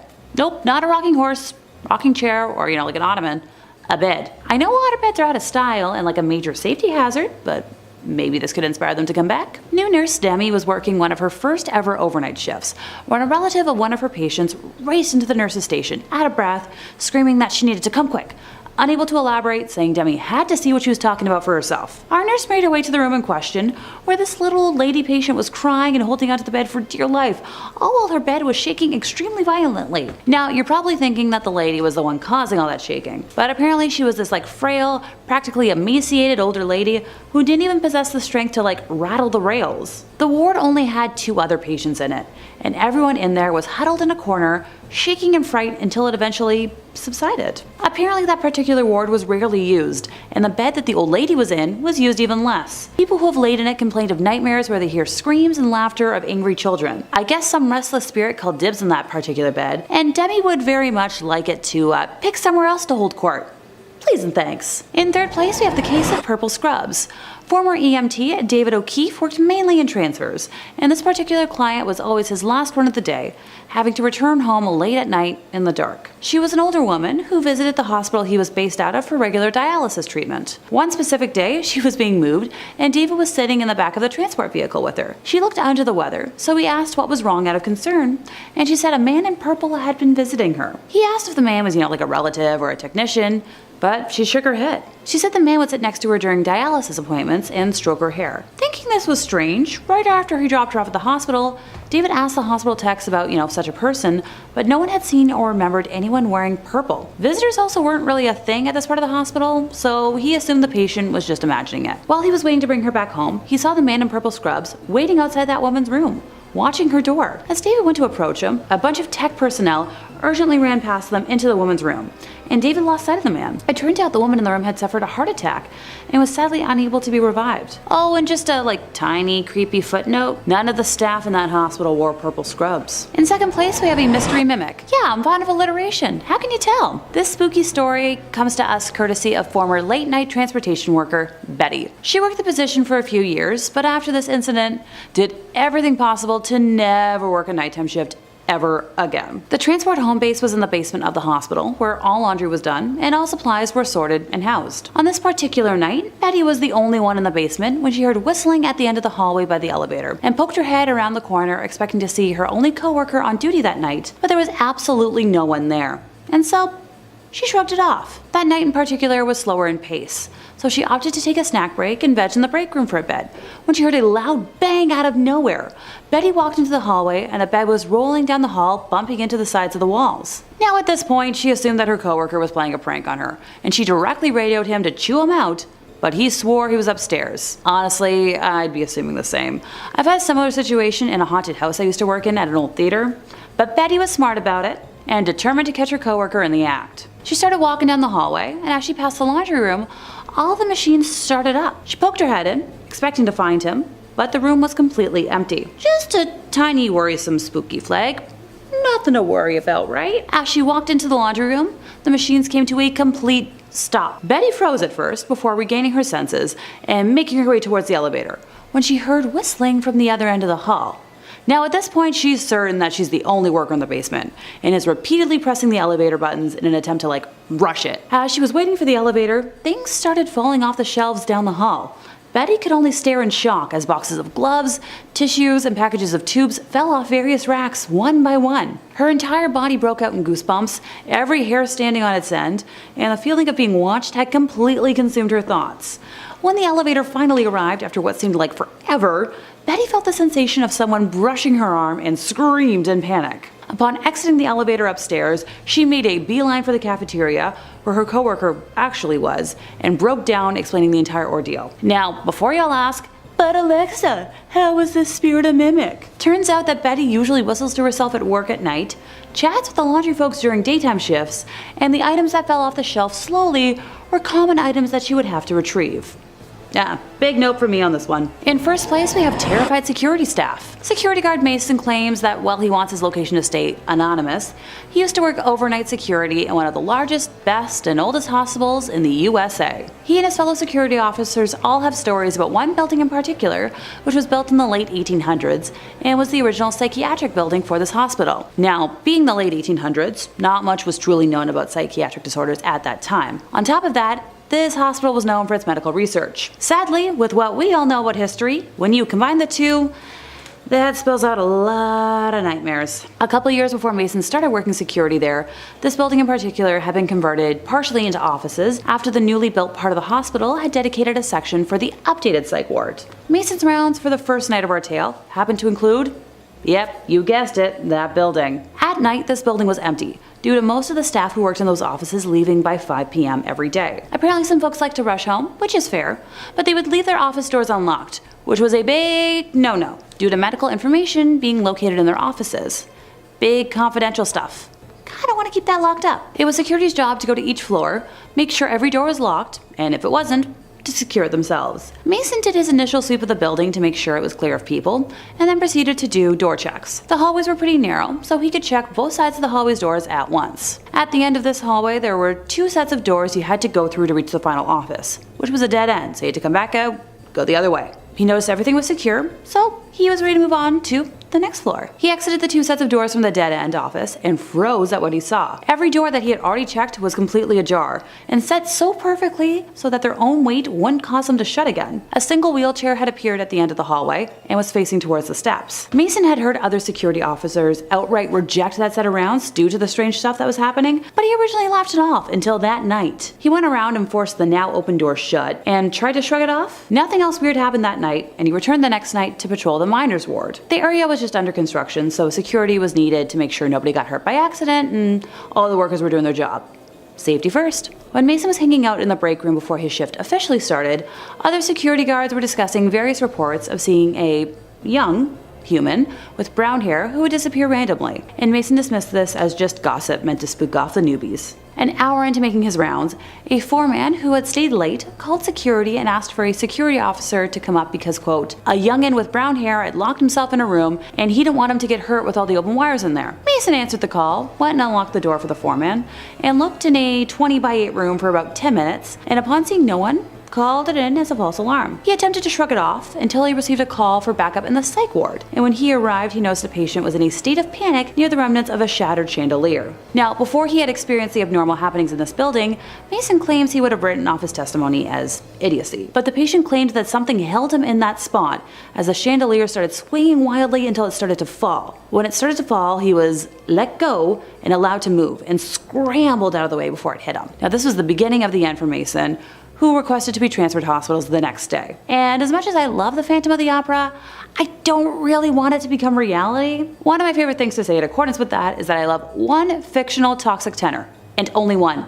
Emphasis on fictional. In at number 5 we have Ong Ba Bi. The Ong Ba Bi is considered to be the Vietnamese version of the Boogeyman and is said to have originated in the 17th century. The story of the Boogeyman is told throughout the world in many different ways, but in Vietnam it's the Ong Ba Bi that brings fear to children, and parents use it to scare their children into behaving. Many parents in Vietnam threaten their children saying things like stop crying or Ong Ba Bi will come and take you, or eat your broccoli or I'll call Ong Ba Bi. The Boogeyman in general doesn't have any specific appearance, and conceptions vary drastically by household and culture. But the Ongbabi is described as an old, rugged man carrying 3 sacks, has 12 eyes, and he likes to kidnap naughty children using and putting them into his sack. When looking at the personality traits of the boogeyman, they are divided into 3 categories. One being the kind that punishes misbehaved children, the kind that are more prone to violence, and the kind that protect the innocent. They all relate in the same way, being that they all exist to teach young children lessons.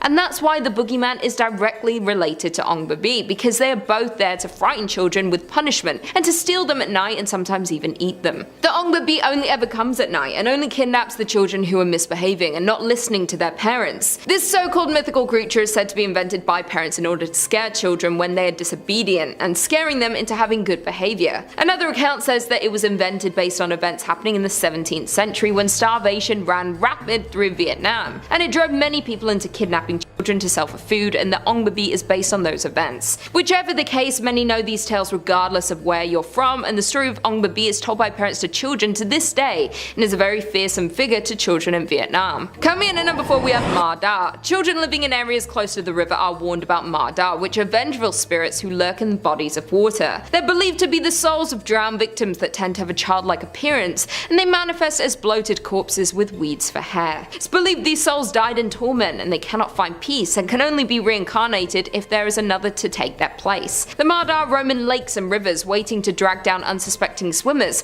but it's believed that this is most likely made up to warn children to not go swimming unsupervised because many fatal water-related accidents are very common in Vietnam. Many happenings and stories of the Ma Da come from the infamous Tu Lich, otherwise known as the Cursed River. Back in September 2001, while working to take out some of the excessive mud and trash build-up in the river, a construction team uncovered several wooden piles arranged in a strange formation, including ceramic relics, metal utensils, and even bones from human skeletons.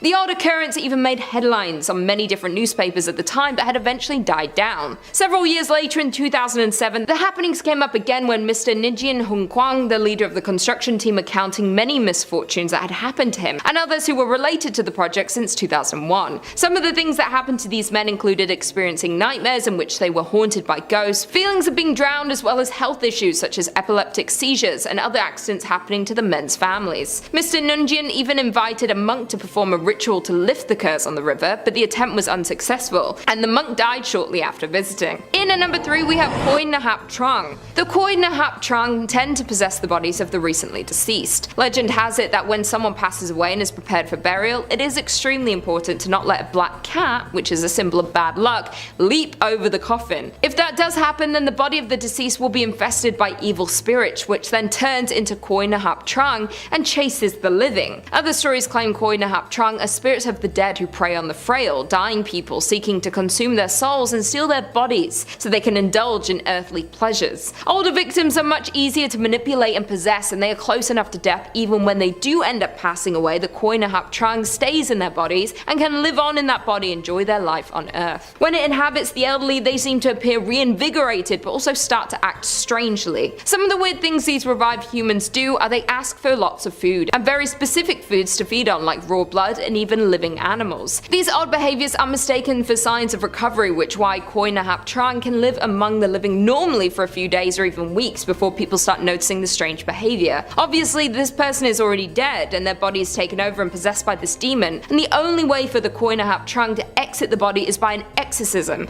and then once the evil spirit is expelled, the body will immediately show signs of decay, as if it's been dead for days. Some believe that this legend is exaggerated accounts of the incidents where someone is wrongfully declared dead and wakes up suddenly during their funeral, which is terrifying.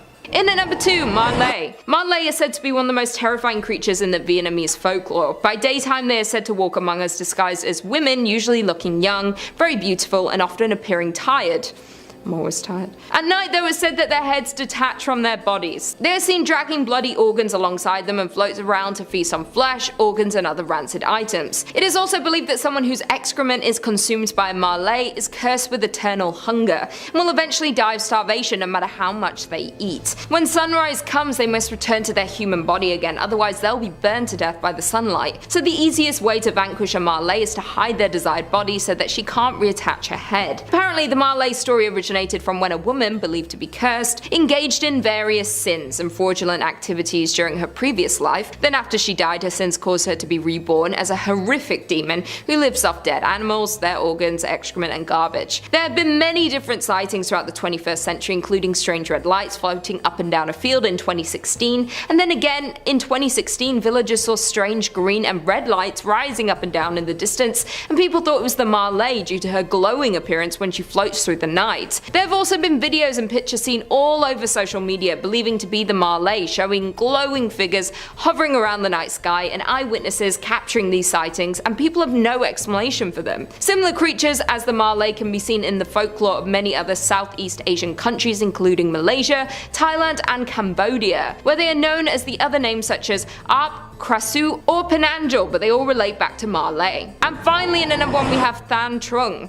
The Than Trung are evil spirits who torture the souls of the dead. These spirits usually appear as either massive black birds with blood-red beaks, or they have massive bird-shaped heads with human-like bodies and glowing red eyes. They also have large wings which help them fly, and they stay close to cemeteries and sit on mountain peaks to have a better view to seek out the next prey, and are able to see who is being buried at each cemetery. They often appear after someone passes away and is newly buried, and they show up next to the new grave. It is said that they torture the newly dead people's souls for information about their living relatives, then the Than Trung hunts down their relatives and reap the souls of those living people, leading to several family members dying within a short period of one another. Apparently the Than Trung must get to the newly buried person within 49 days or they cannot summon their soul. There is even a horror game that came out called The Death Than Trung, which is based off the folklore and was created and developed by Dong Si T and some member of Team Dut in 2021. The game is a first-person psychological horror adventure game that is highly inspired by the demon folklore. The game revolves around the story of a young man who was stuck in an endless nightmare at his inn, and the black and red are the main color tones in the game. It takes place in the city of Hanoi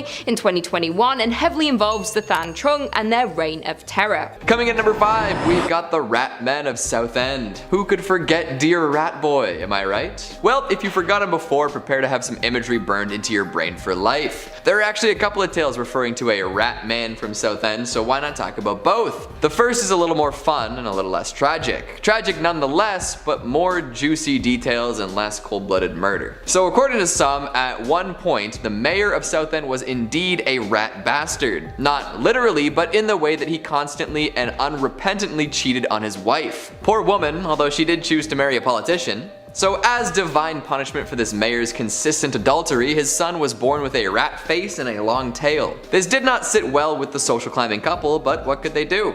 For a while they would feed their son the only thing he craved: meat. This rat boy would chow down on raw flesh like nobody else. Eventually they realized they couldn't possibly raise a meat-eating rat lad in full view of the public, so the mayor had an underpass with secret chambers built just for his rat son. And for the rest of his days, Rat Boy lived in the dank, dark underpass, attempting escape and scaring anyone who dared pass through. He eventually grew into a rat man in his own right, and even killed a few folks for food. The legend persists, with some night tours insisting that they stroll the underpass in case he decides to come out at night.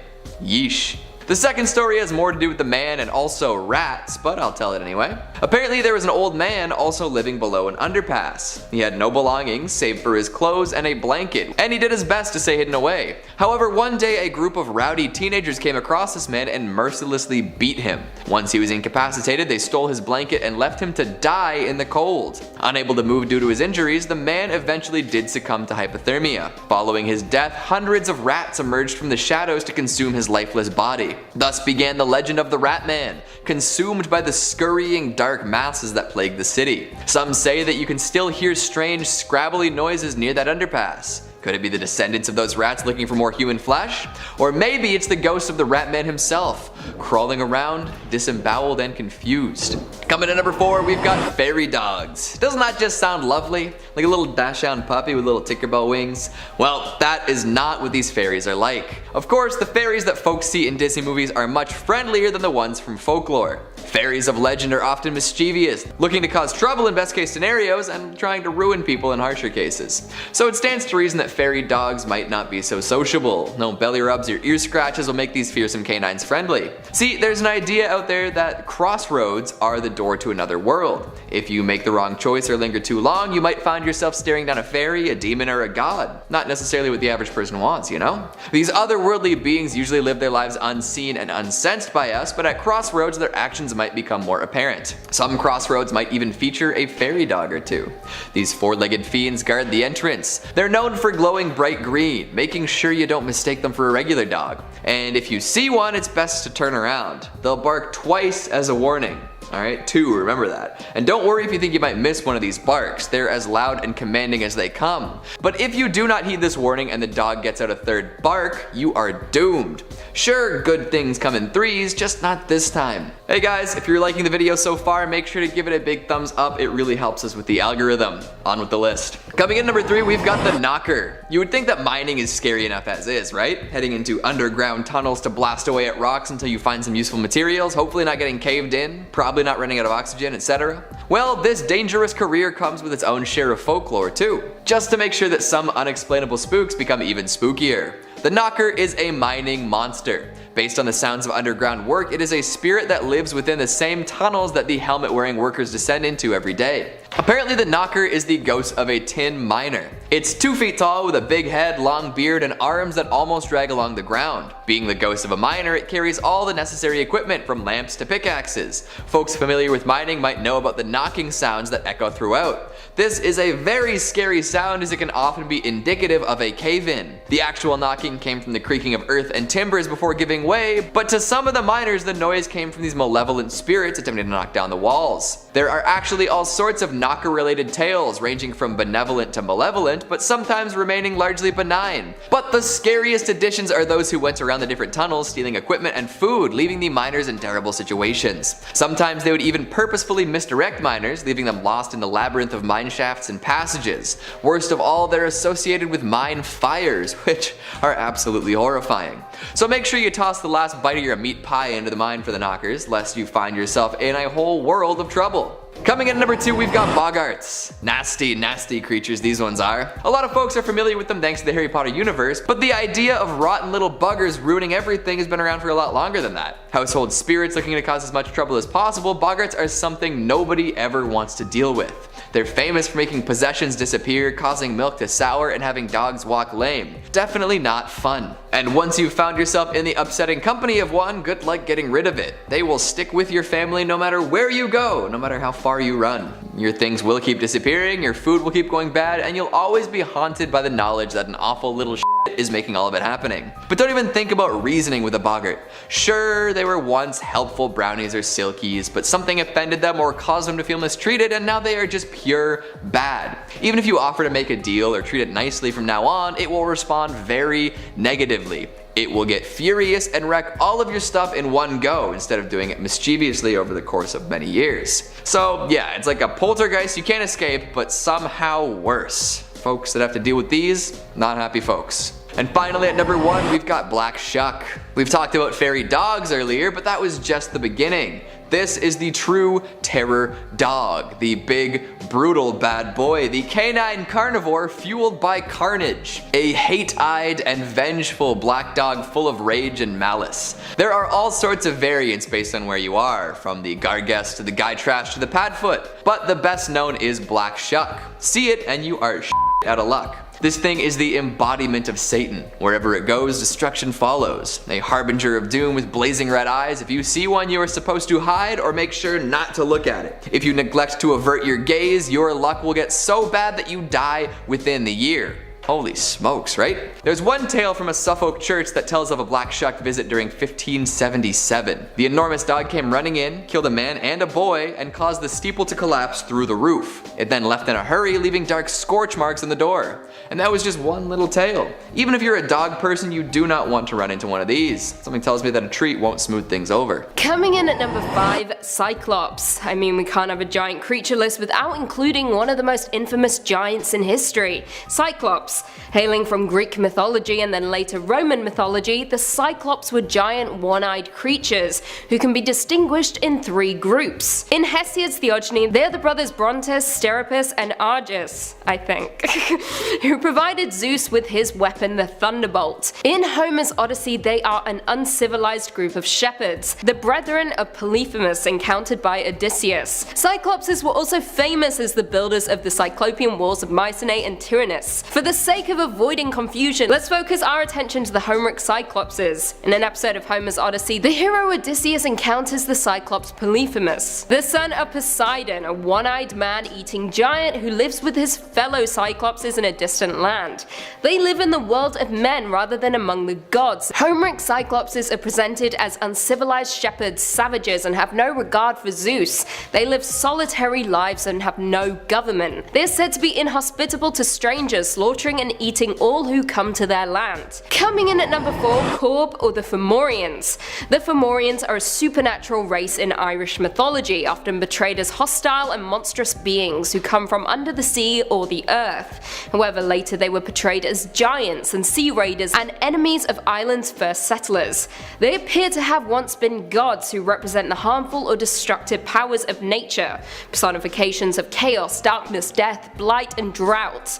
In Old and Middle Irish, the race is typically called the Fomor or Fomori, with an individual member being called a Fomor. They are often regarded as malevolent spirits dwelling underwater and in the nether regions of the earth, before later being portrayed as the aforementioned Sea Raiders. This was heavily influenced by the Viking raids on Ireland that were taking place during this time.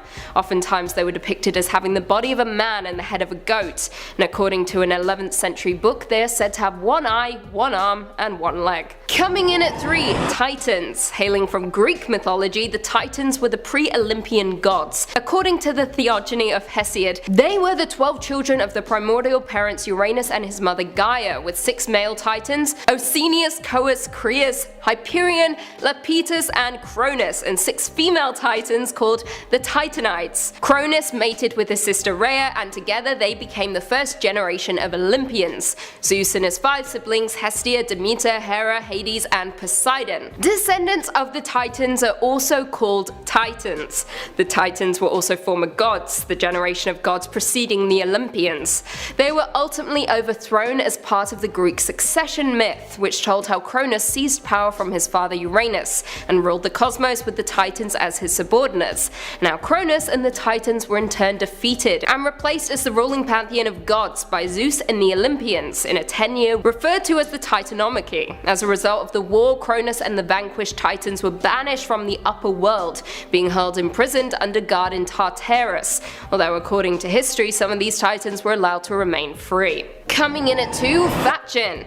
Hailing from Scottish folklore, the Fatchan or Fatchin is a monster or giant described by John Francis Campbell in popular tales of the West Highlands, as having a single eye in the middle of its face, a single hand protruding from its chest instead of arms, and a single leg emerging from its central axis. Not only that, but it has a single tuft of hair on the top of its head, which Campbell says, I quote, "It were easier to take a mountain from the root than to bend that tuft."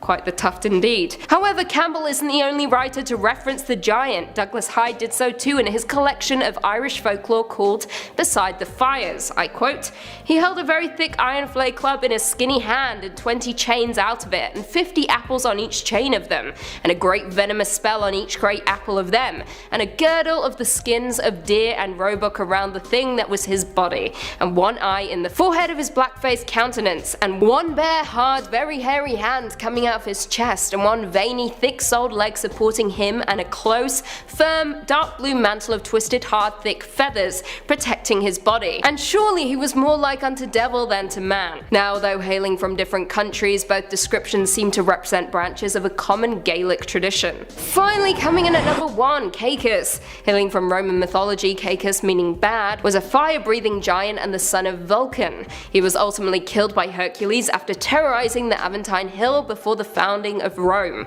However, let's go back. Caecus lived in a cave in Italy on the future site of Rome. To survive, he feasted on the flesh of humans and would nail the heads of victims to the doors of his cave.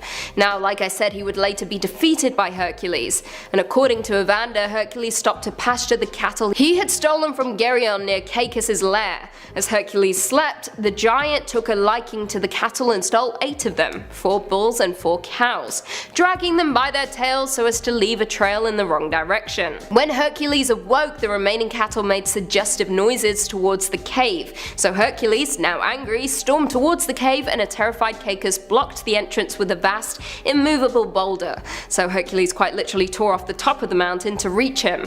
Caecus responded with spewing fire and smoke, while Hercules attacked with tree branches and rocks the size of millstones.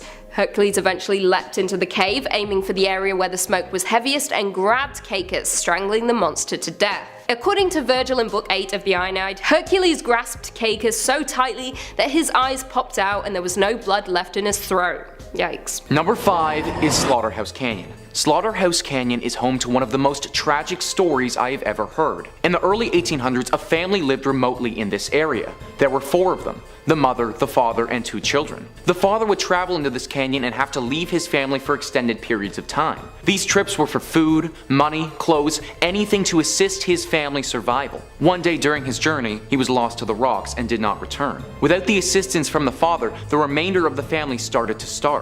Slowly dying of famine and having no resources, the family, and most specifically the mother, lost her mind. Her madness reached a state that she could no longer come back from, and the incessant bawling of her children for food became too loud in her mind to bear. Dressing herself in her wedding gown, she walked her children to a nearby river and threw them in it to let them drown in the water. Realizing what she had done, her cries filled and echoed throughout the canyon until not long after, she finally perished to starvation herself. It is said that this canyon is still haunted by her undead spirit, that anyone who sets foot on these grounds will hear the shrieks that echoed throughout the canyon centuries earlier, and that extended exposure to this area will cause one to lose their mind exactly how the mother did. Many people report having extreme anxiety when in this area and a deep desire to leave. Perhaps that is the mother spirit attempting to warn people of this canyon so no one suffers the same fate that her family did. Regardless of her intentions though, it's safe to say that Slaughterhouse Canyon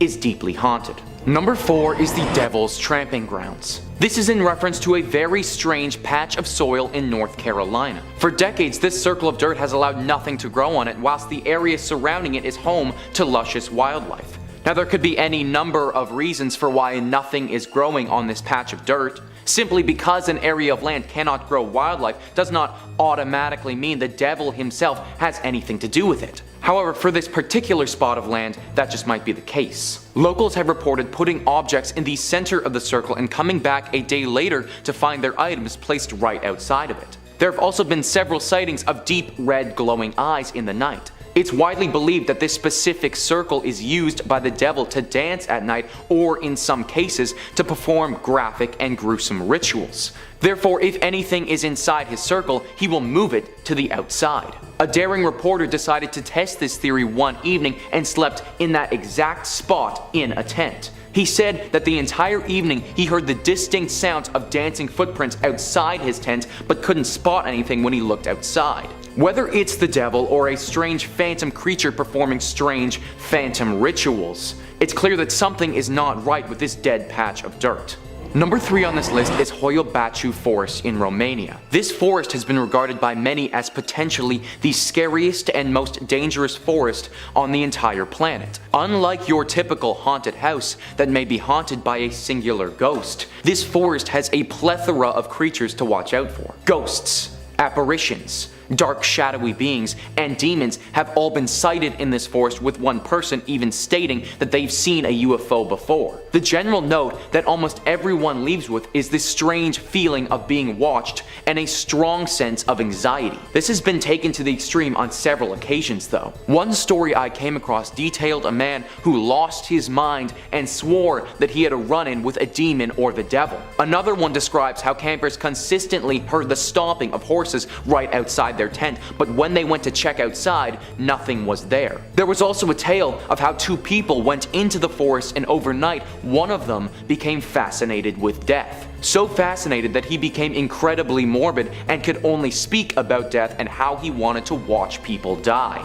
This forest started out as local Romanian folklore, but over the years has garnered some serious attention. The general consensus, though, is to stay away. Number 2 on our list is the haunted waters of Utah Lake. Utah Lake is a massive body of water that spans 150 square miles. Whilst it's undoubtedly home to a deluge of underwater critters, some of them don't come naturally. On the shores of Utah Lake are a collection of rocks, aptly named the Massacre Rocks. It's said that hundreds of years ago, the area surrounding Utah Lake was occupied by Native Americans. During that period, there was a great famine that was affecting the people in this group. Therefore, mothers of newborn children, rather than subject their child to a life of harsh starvation where they would likely die anyways, were forced by the community to drown these babies in the water of Utah Lake by the Massacre Rocks. It was through this tragedy that Utah Lake became haunted. Many locals of the area believe that the souls of these children still rest at the bottom of this lake to this day. It is undecided whether or not these souls have taken a physical and amphibious form or if they are simply ghostly apparitions. One thing is for certain though,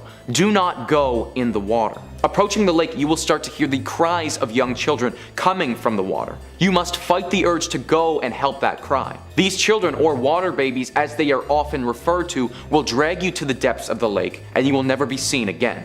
Number 1 on this list is Aradale Asylum, located in Australia. The Aradale Insane Asylum was a mental institute that housed some of Australia's most dangerous criminals for over 100 years. It's said that many deaths occurred in this asylum, averaging roughly 100 per year. Now, it doesn't house any mental patients today, but it is thought that the spirits of these patients are still there. Visitors of the Aradale Insane Asylum often have to leave soon after they've entered due to fainting or feeling unexplained pain or serious nausea. One of the most common things people note is the sound of repeated banging. The sound of somebody smacking their head against the wall rings throughout the asylum, with no one being able to find the origin of it. Some people have reported actually being shoved or bitten with no one in sight. There are also several rooms of this asylum with special characteristics to them. Gary Webb was a longtime patient of this asylum, known to be particularly gruesome. He died a long time ago. However, if you were to tread inside his room, you would still hear the distinctive shout to get out. The former superintendent's office is a place of particular interest as well, since it will give people passing by the unmistakable taste of bitter acid, which is only too fitting considering the superintendent committed suicide by drinking acid many years earlier. This asylum has seen some horrible atrocities in it amongst its walls, and it's clear that some of them will be locked in there forever. In at number 5 we have Grateful Doe. After a fatal car crash in 1995, there was an unknown body found in the wreckage, and this John Doe was wearing a Grateful Dead band tee. People eventually forgot about the case and was deemed unsolvable. The Grateful Doe was an American man who was hitchhiking when he was picked up by 21-year-old Michael Hager, but unfortunately Hager had crashed his van into a tree, and the two men were killed in the accident on June 26, 1995 in Gainesville County, Virginia. The unidentified hitchhiker was an American man estimated to be between the ages of 15 to 21 years old. He had brown eyes with long curly brown or dark blonde hair that had been dyed red. There was a star tattoo identified on his upper left arm, and he was found wearing a Grateful Dead t-shirt on as well. Investigators had found Grateful Dead tickets in the young man's pocket dating June 24th and 25th. Due to the severity of the lacerations on the unidentified victim's face, mortuary photographs were not released to the public, although a facial reconstruction was later released. In 2012, another facial reconstruction was created by the National Center for Missing and Exploited People. The man who had originally sold the tickets found in Callahan's pocket did not remember the person to whom he had sold them. At least 221 missing people were ruled out as possible identities of the victim. Investigators exhausted all of their resources, questioned everyone they could, and the case eventually went cold, and his body remained nameless until 2015. A woman by the name of Layla Betts, a Redditor and Grateful Dead fan, came across the case and began researching and posting what she had found online. The case soon went viral thanks to Layla, and she was soon contacted by one of the Doe's former roommates, who helped her put together pieces of the puzzle and tried to solve the case. Layla found out that Doe's real name was Jason Callahan, and finally this case was solved after so many years. Coming in at number 4, we have the Hotel Zaza photo. In 2013, Reddit's internet detectives swarmed a subreddit for Houston, Texas, after a user by the username Joe Likes Music posted a mysterious thread asking insiders what the deal was with a bizarre hotel room at Hotel Zaza. Right when you walk in, it's not a welcoming room with the sinister paintings hanging above the concrete floor, what looks like a two-way mirror next to a bed that was chained to the wall, and a portrait of Stanford Financial Group president Jay Como, overlooking the whole room. Joe Likes Music's work colleague had booked room 322 and was supposedly told that that certain room wasn't meant to be booked at all, and I can see why. Rather than just saying, oh, it's just a weird themed room, the internet did what it does best and speculated wildly about the contents of the room. Some commenters thought the room numbers corresponded to the Skull and Bones secret society, while others assumed that the whole thing was a marketing scam. Vice got wind of this story and tracked down someone from the hotel to get these Redditors' questions about this creepy hotel room finally answered. Cryer Coots, the Houston hotel's head of e-marketing, brought light to some unanswered questions about the themed rooms and weird paintings. Coots stated that, like the other themed rooms Zaza prided itself on, the Hard Times room is just a kooky take on yet another theme: jail. Coots also said the Zaza collection started in Dallas, where our first property was built 10 years ago. Our owners and president were really the visionaries and pioneers behind concept suites, so when the Hotel Zaza Houston opened a few years later, they continued with the same conceptual design. Vice had brought up the theories about the odd 322 room, and Coots states the building was built almost 100 years ago, so when Zaza came in they wanted to use the existing structure. They didn't want to manipulate anything for design purposes. As a result, there are a couple of rooms throughout the property that are more compact. For 322, the idea was just to take a fun, unique spin on a jailhouse experience. So it has an exposed brick wall and a bed hanging from the wall with chains. It's just a fun way to decorate a small space. So there you have it, another mystery solved by Reddit users and internet sleuths. In at number 3, we have 11BX1371. In early 2015, a dark and mysterious video popped up on YouTube, and a Swedish tech blog that created a web mystery and Reddit users wanted to solve this odd discovery. This video was in black and white and 2 minutes in length. It depicts a person wearing what appears to be a plague doctor costume, walking and standing around an abandoned building with a forest visible through the former windows opening in the wall behind it. This creepy video was also accompanied by a soundtrack of loud buzzing noise, and the masked figure holds up a hand with an irregularly blinking light.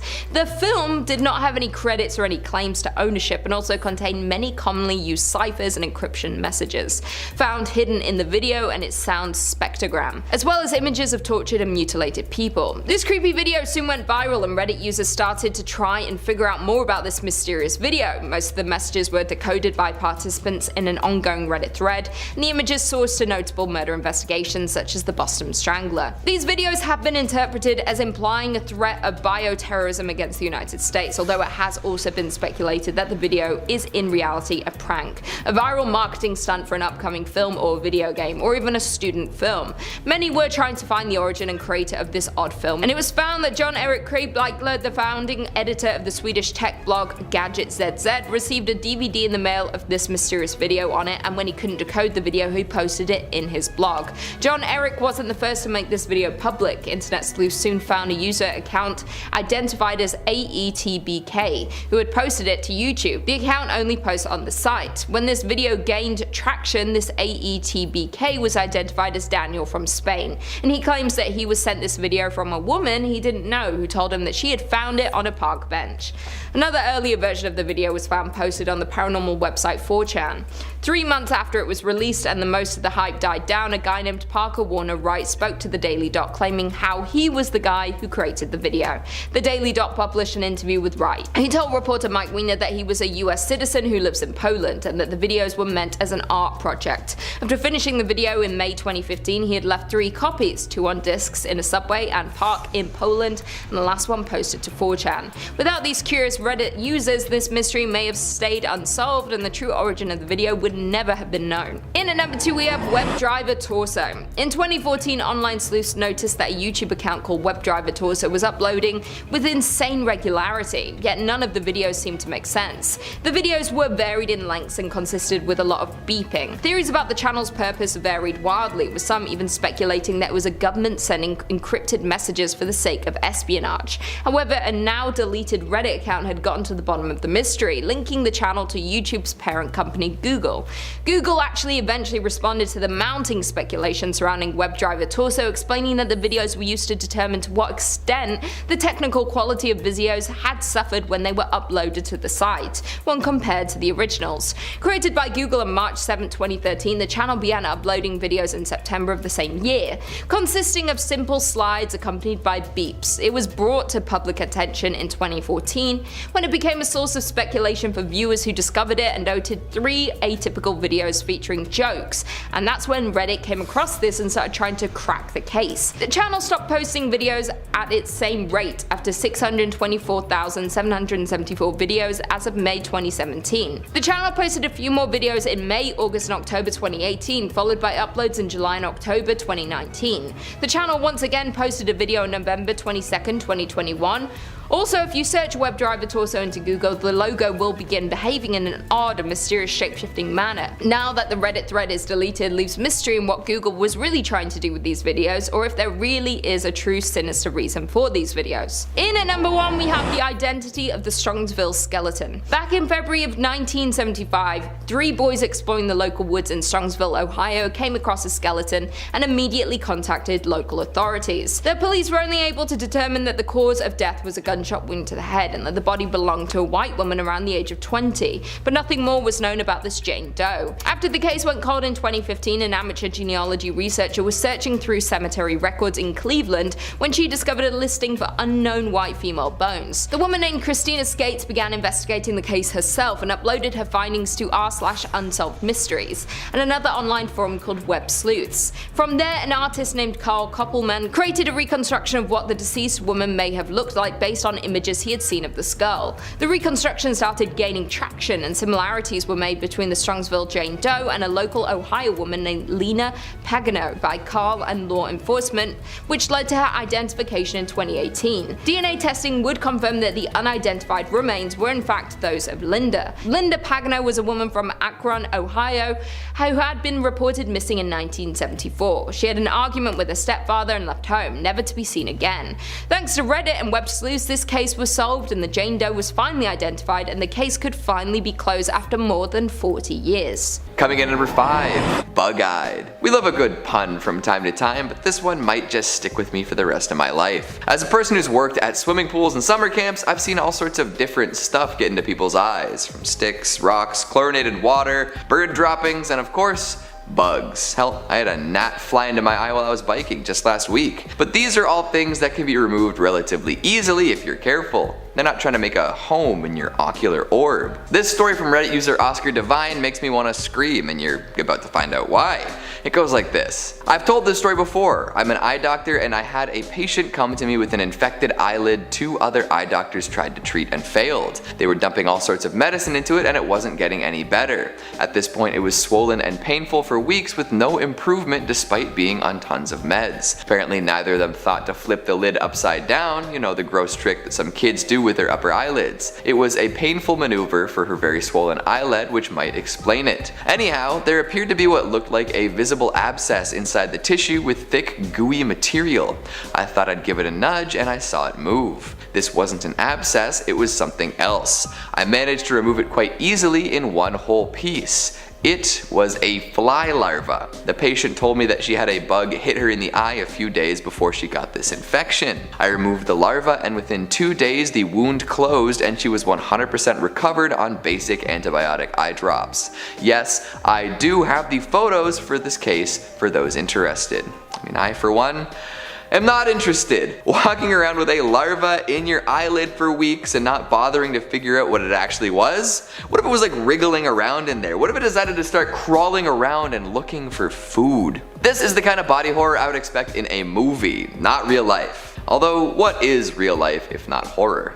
Let's keep moving. Coming in at number 4, we've got some unwelcome tenants. This is a personal fear of mine played out right before someone's very eyes. The idea of a silent, sneaky, and altogether uninvited individual deciding that the nooks and crannies of my home are free real estate just drives me nuts. And the worst bit is you're living in blissful ignorance of this until something finally sticks out and other patterns reveal themselves.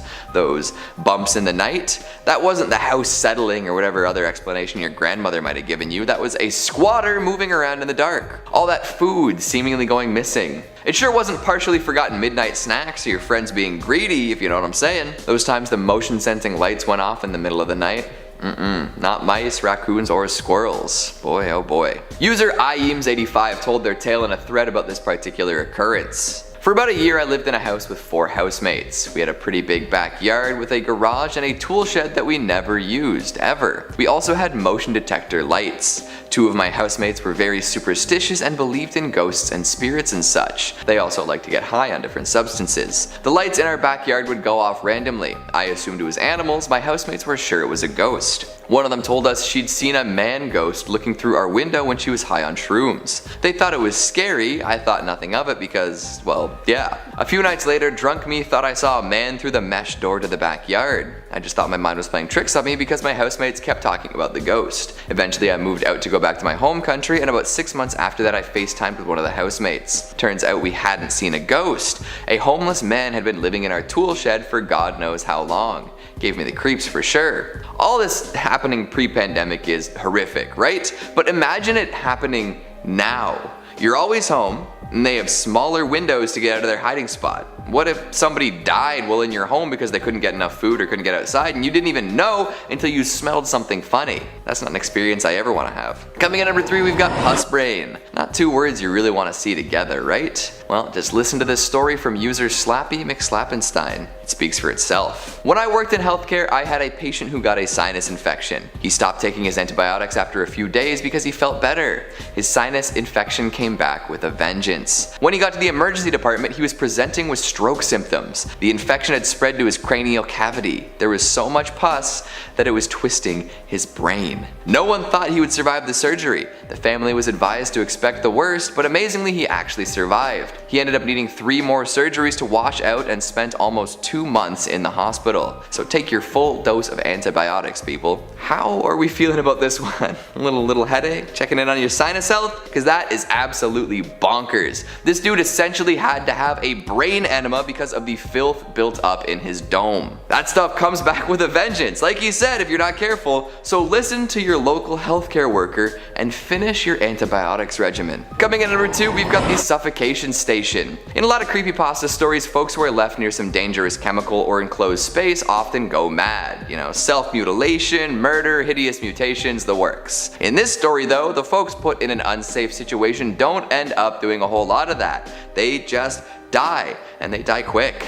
We live in a cruel world, and if the folks running companies aren't careful or tend to cut corners, a lot of bad stuff can happen. Take it from Reddit user Animator Spaminator. I heard this from my grandpa. He used to work in the oil/gas industry. His father actually owned the company. Anyways, they had these huge tanks full of some deadly gas that's heavier than oxygen. Some guy went down to measure the size of the tank, suffocated, and died. Another guy found him at the bottom, wanted to help him, and he went down after him, suffocated, died after falling off the ladder down. Third guy does the same. Eventually, my grandpa finds 3 dead bodies at the bottom of a large tank, all having suffocated on this toxic gas. They have vents in these tanks now, which is good. Yeah, the poor grandpa. Imagine strolling into work and discovering not 1, not 2, but 3 dead bodies. All because of an invisible assailant that robbed the oxygen from their lungs. And finally at number 1, we've got the Outback Backpack Killer. If I was ever to visit Australia, I would be on the lookout for killer animals, bugs, and temperatures.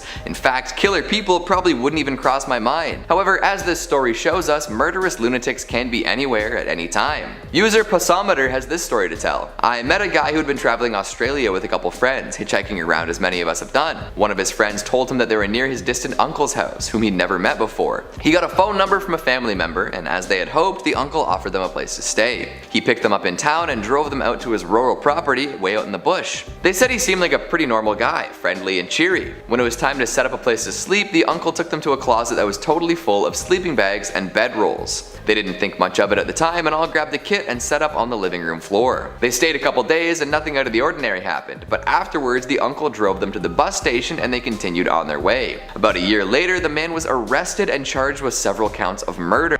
He was the man who was picking up young hitchhiking backpackers and slaughtering them. The guy who told me this story was 100% certain he had slept in the sleeping bag of one of his victims. And now this guy has to walk around for the rest of his life with the knowledge that he slept in a death sleeping bag. Definitely the kind of story that ends up as the central focus of a true crime podcast. So the world doesn't look so sunshiny now, does it? After spending about a year or so indoors, far away from other people, some folks might just opt not to return to the planet at large. And after hearing these stories, I don't really blame them. Coming in at number 5 today is going to be Fire in the Sky, a 1993 horror biopic. And there's not many horror biopics out there. Based around the wild alien abduction of Travis Walton in the late 70s. If you're a Top 5 Scary super fan, and I hope you are, you might recognize that I've talked about Travis Walton a few times on the channel, mostly because it's one of the most infamous and well-documented stories about alien abduction and very directly inspired a movie. In 1975, Travis Walton was working as a logger on an otherwise unmemorable day with 6 other loggers driving around in the forest when they all saw something incredibly bright shining at them through the treetops. One of the men claimed that it looked like a flattened disc, a flying saucer of sorts. And Walton stepped out of the bed of the truck to investigate and was struck by some invisible force that knocked him backwards, which caused the rest of the crew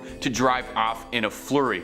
Some friends just leave you there. When the crew returned, Walton had vanished and awoke, and he thought that he'd been taken to a hospital because he remembered finding himself in a blindingly bright room and could hear people moving around him, but it wasn't until he got a good look at his doctors that he realized something wasn't right. Because his doctors were 3 feet tall with brown quarter-sized pupils, marshmallow-like skin. Walton freaked out, obviously, as I think most of us would do, and was restrained by his captors. He tried to fight them off, but was greeted by a tall creature that he said resembled a humanoid, but was masked by an intimidating Darth Vader-like helmet. Maybe it's just a big fan. The masked creature took Walton and escorted him into an operating room, put a translucent mask over his face, and Walton drifted out of consciousness, unsure if anything was real. He claims the next thing he remembers is walking alongside a highway as if nothing ever happened. He found his way to a phone, called his brother-in-law, who panicked asking what had happened, because it turned out that Walton had been gone for 5 days. Search parties had formed, sent dogs, helicopters, the whole 9 yards, but nobody could find where he was. As if he just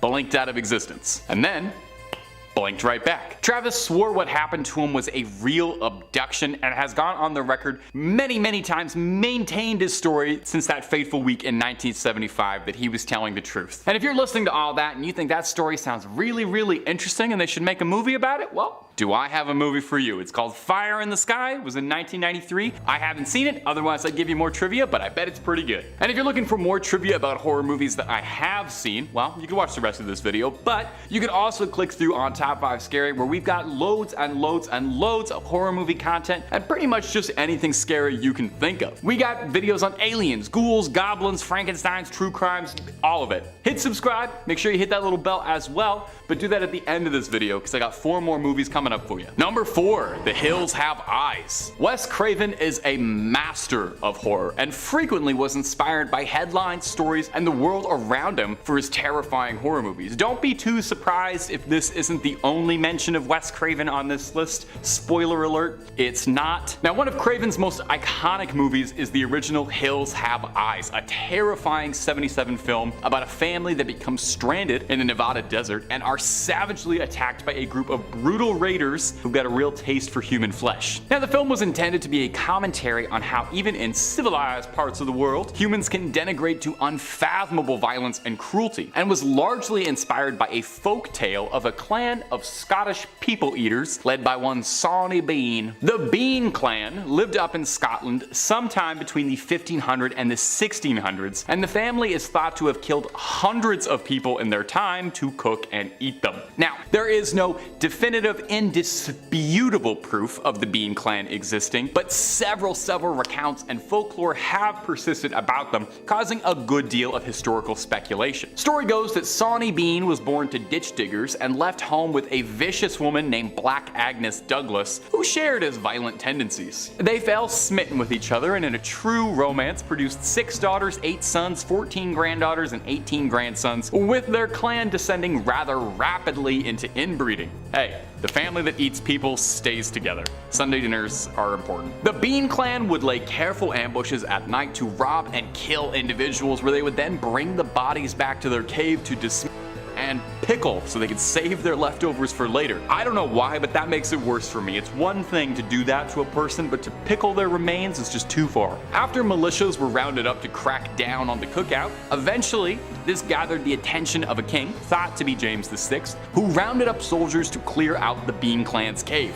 Now, tales differ slightly here, but it's thought that when they were found, the Bean clan was summarily executed without trial, thinking they weren't fit to stand one. It's really not much of a leap to see how a clan of outcast, isolated, inbred peasants capturing, killing, and eating people inspired the horrific family in the Hills Have Eyes. Now, I feel like I gotta take a shower or something. After talking about a disgusting family of inbred hillbillies eating human flesh, I feel like we should talk about, I don't know, maybe a slightly more upbeat horror movie, if there is one. Number 3, The Texas Chainsaw Massacre. I didn't format this list very well because this is also a movie about a clan of inbred hillbilly killer people eaters. Wow, that rolls off the tongue. The original Texas Chainsaw is one of my favorite horror movies of all time. You can see I'm getting a little bit too excited talking about it. There's a little bounce in my step when I talk about Leatherface. It's gut-wrenchingly horrifying in a way that the sequels were just never able to capture. And despite its larger-than-life, terrifying premise, the movie is very grounded and directed in such a grisly style that it seems more like evidence than a movie. It seems like something truly happened to a bunch of hapless tourists. While the whole Sawyer clan are vile, it's Leatherface that dominates your attention, the wretched butcher of the family, clad in human skin, wielding a chainsaw behind dead, broken eyes, a scared, mentally feeble man doing what his parents want. Leatherface is one of the most terrifying horror movie icons ever, and he was based on a real man. Leatherface is inspired by the real-life butcher of Plainsville, Ed Gein, who is an infamous criminal who lived in Wisconsin on an isolated farmstead with his domineering mother. After his mother passed, Gein's mental state deteriorated very poorly, and he began robbing graves to satisfy his desires. Now,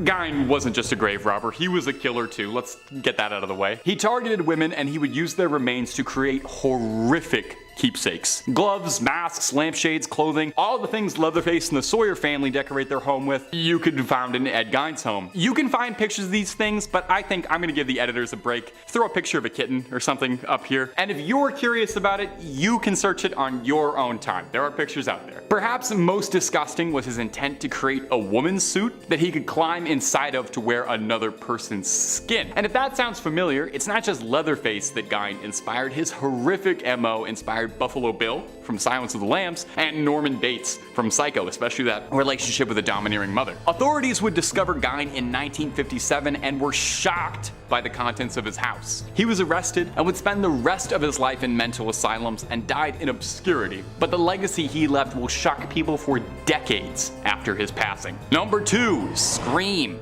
Oh, if I had to pick like a favorite of all time horror movie, there's a good chance it'd be Scream. I know I literally just said it was Texas Chainsaw. Scream's awesome. It's a fun, clever subversion and satire of tired horror movie tropes. A horror movie in which the characters know they're in a horror movie. And it's just a great slasher with an instantly iconic bad guy. Ghostface was an overnight icon as one of the coolest horror villains. He looks great on a t-shirt. Now, the Woodsboro Killer wasn't just inspired by his love of Michael Myers and Jason Voorhees, but by the real-life serial killer Danny Rawlings, known by his gruesome sobriquet, the Gainesville Ripper. Rawlings was a delinquent living in Gainesville who had trouble keeping a job and had been arrested several times for robberies and once for stalking and peeping. Naughty naughty. In 1990, Rawlings began a string of violent killings, exclusively against petite Caucasian college-aged brunettes. He would break into their homes, kill them, and defile their bodies. He would pose his victims in tableau and these like disgusting scenes in the hopes that the police would be shocked by what he had left for them. Most horrifyingly though,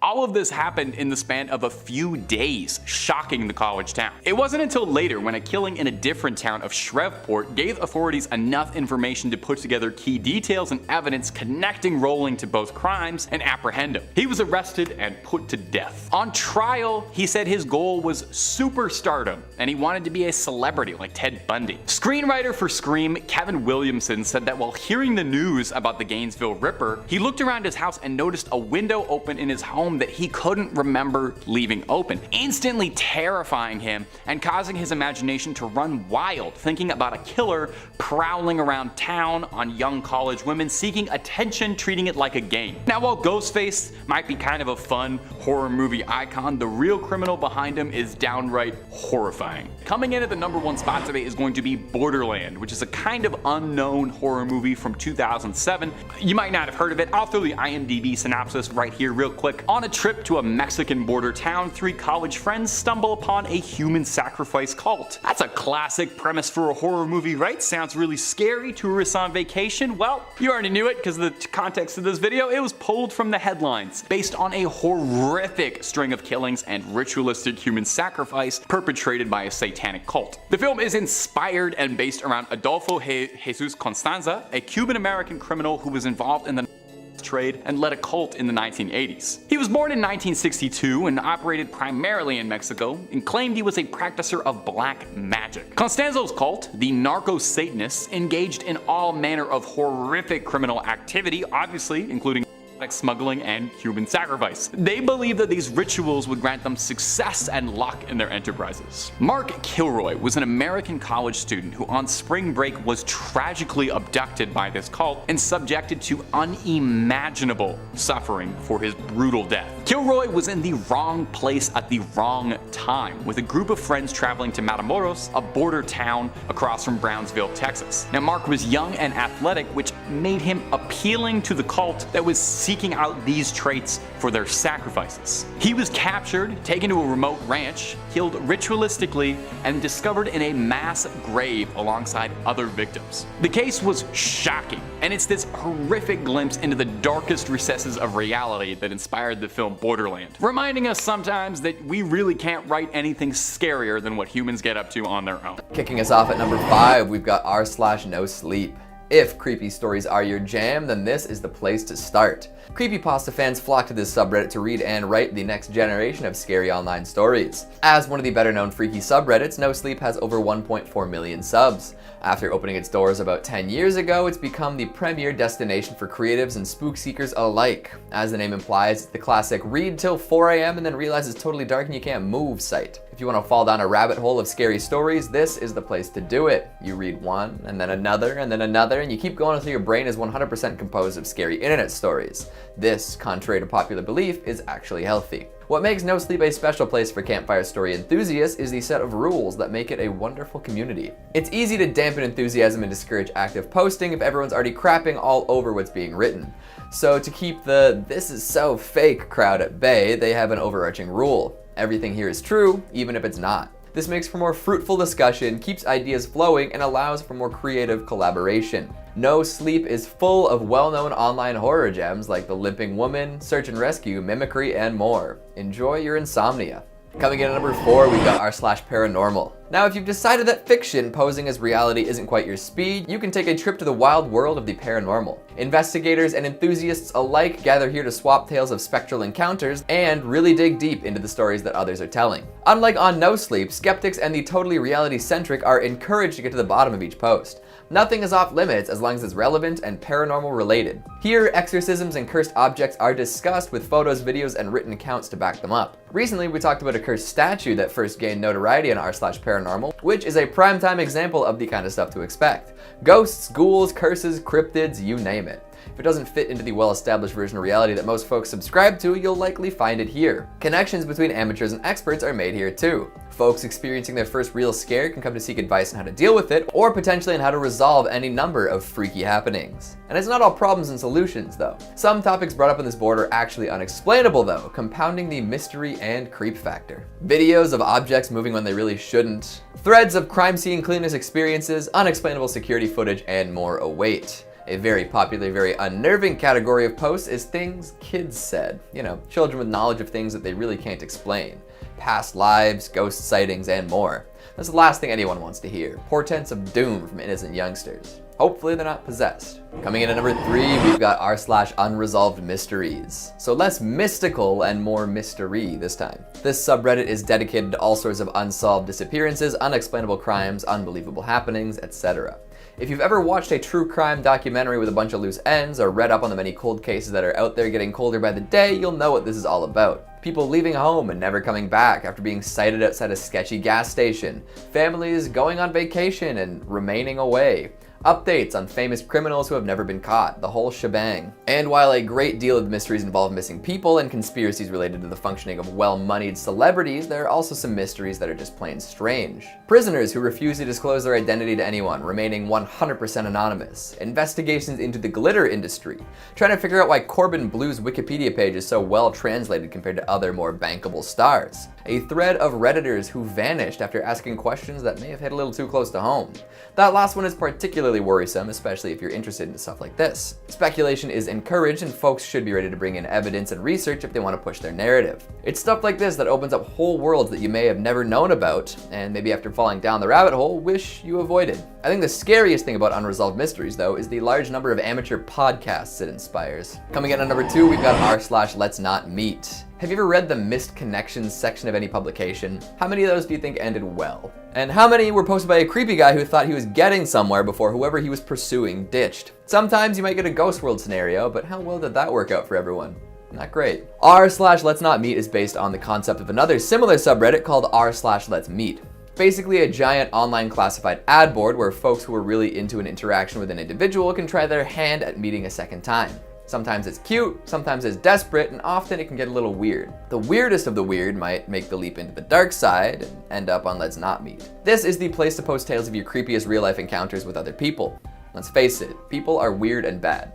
Not always, but everyone's got a story about a person they hope they never see again. Whether it's a bad time at a party or a first date gone terribly wrong, the world is full of freaks and creeps who don't seem to understand how socialization works. Stalkers, peeping toms, and overly aggressive barflies all find their homes here.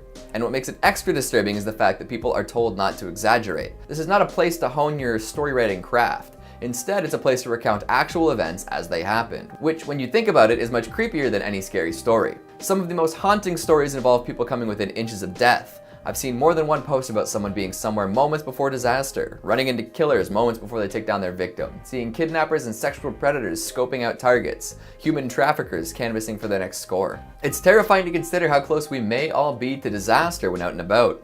And the tales from Let's Not Meet are a chilling reminder. And finally, at number 1, we've got r/50/50. Heaven or hell, what's it gonna be? 50/50 is basically a long list of high-stakes coin flips. Guess correctly and you're no worse off. Guess wrong and you could be psychologically scarred forever. You're risking your sanity for fun. Each post presents you with 2 options, something nice and harmless or something NSFW or NSFL.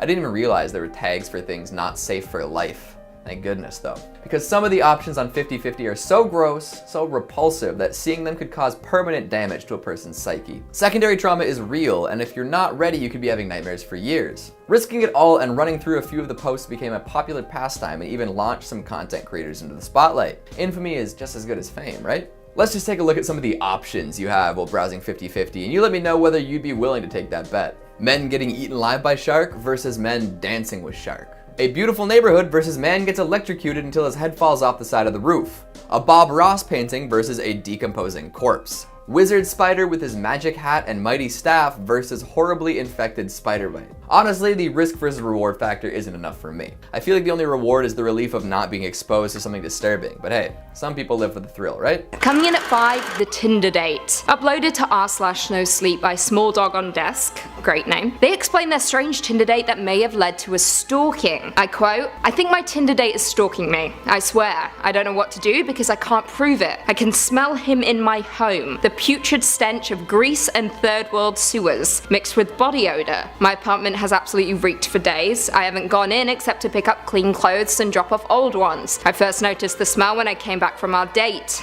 alone. The smell was faint, barely there. For a moment I thought it was my asthma of garbage coming from the open bathroom window. When I closed it, the city scum stuck to my skin. Like the rest of my life, the date had gone just wrong. Gerald, he was strange, he looked like his pictures except that Gerald was greasy. No, he was certifiably oily. His hair looked like it was smeared with a slick, almost dripping pomade, and his skin had a suspicious rainbow sheen, like oil on water. His voice matched the rest of him, sleazy, oozing, cystic. I was instantly turned off. Embarrassingly, I was on Tinder because I had no friends. I can see why, judge much. I had just moved to a middle-sized industrial city in Southeast Asia for my company's 6-month overseas industrial attachment. My colleagues were all middle-aged, and I was absolutely craving for some under 30 interaction. I swiped right on Gerald about 2 weeks ago. An empty profile, but lots of pictures. He seemed normal enough, cute in the tall, lean sort of way. That said, I won't deny that the idea of having a local boy take me around made the idea of 6 months in the middle of basically an industrial nowhere somewhat palatable. When Gerald stood up, he left a slick gloss on the seat. I dropped half of my bill, mumbled something about work, and ran off into the cab that had been waiting for me. I tipped him an extra 20 to wait. I don't remember what was talked about during our date. I do remember seeing him through the window of the restaurant. His eyes were slimy, roving, watching me leave. He texted me in the cab asking for another date. I politely declined, but his replies not so congenial. The smell. It was the smell that made me decide to leave. It was still faint then, just a lingering scent, but it made me nervous, a primal uncomfortable feeling of something that was not quite right. I threw some clothes into my gym duffel, then called a cab to the closest Holiday Inn. That was about half a week ago. The texts had been coming in once every few hours. I ignored them now. Last night I went to my apartment to get more clothes. The smell soaked the front door, spilling into the corridor. I smelled it the moment my lift opened. It grew stronger as I approached the apartment. My doorknob gleamed. It was polished, rubbed raw by scrabbling hands. I didn't need to touch it to know that it would be oily, that it would be putrid. I rushed back to the safety of the hotel, the safety of other people. I sat in the lobby for hours, basking in the fading chatter of tourists, the glow of the ceiling lamps, breathing, just breathing. The desk staff looked at me oddly, but no one said anything. My legs tingled when I stood up. I was exhausted. I staggered. Lobby, lift, corridor, bedroom, bed. I was just sinking into the mattress when I noticed it. The smell of faint, rotting oil. I rubbed the fingers of my right hand together. When did they get covered in grease? Whew.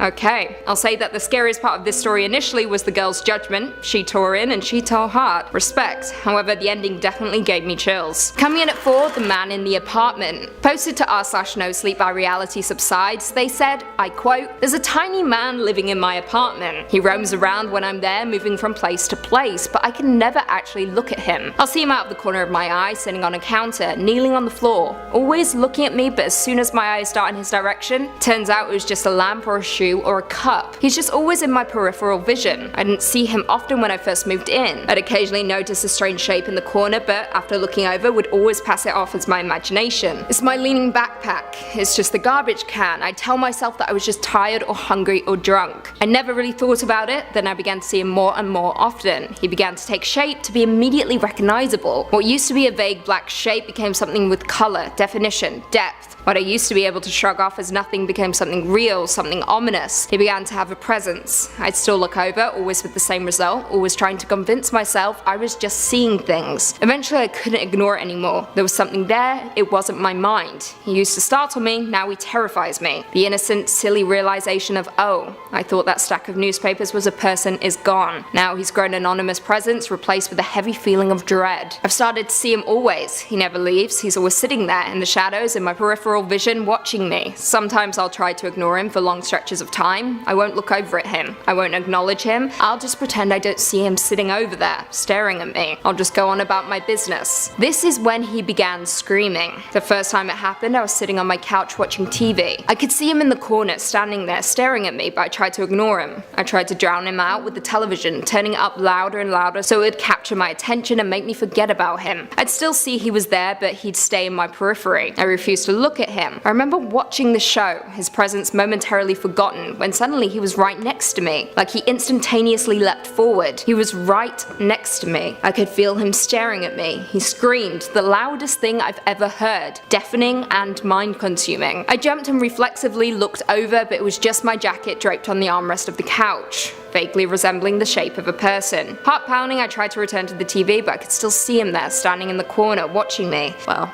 this is absolutely terrifying. Tiny man in an apartment. Do you believe it, or is it all in his mind? Coming in at 3, the murder trial. Uploaded to Reddit by Bottle Wash. To r/AskReddit, they responded to the question, what's the scariest story you know that is 100% true? They said, I quote, this is an incident that happened to me about 10 years ago. I live in Melbourne, Australia. I was driving home from work one night around 9 PM midweek, so the roads were quiet. As I was driving downhill, I heard a sound that was like a jet engine roaring behind me. The next thing I knew, a car goes flying past me going twice the speed limit. It looked like a fairly old crappy car. Car started to get the speed wobbles, and then one of the tires came flying off and rolled at speeds downhill, whilst the car spun out and crashed. I stopped my car to make sure whoever was inside was okay. A guy got out of the car and looked over at me, then started moving extremely quickly towards me. I don't know why, but I hit my eternal locks on the car, which was fortunate because no more than 2 seconds later the guy started grabbing at the driver's side door and smashing on my windscreen, with his fists trying to get in. I'll never forget the crazy look he had in his eyes. I put my foot down on the accelerator and drove off back home. Now you may think the story is scary enough as is, well it gets worse. Let's continue.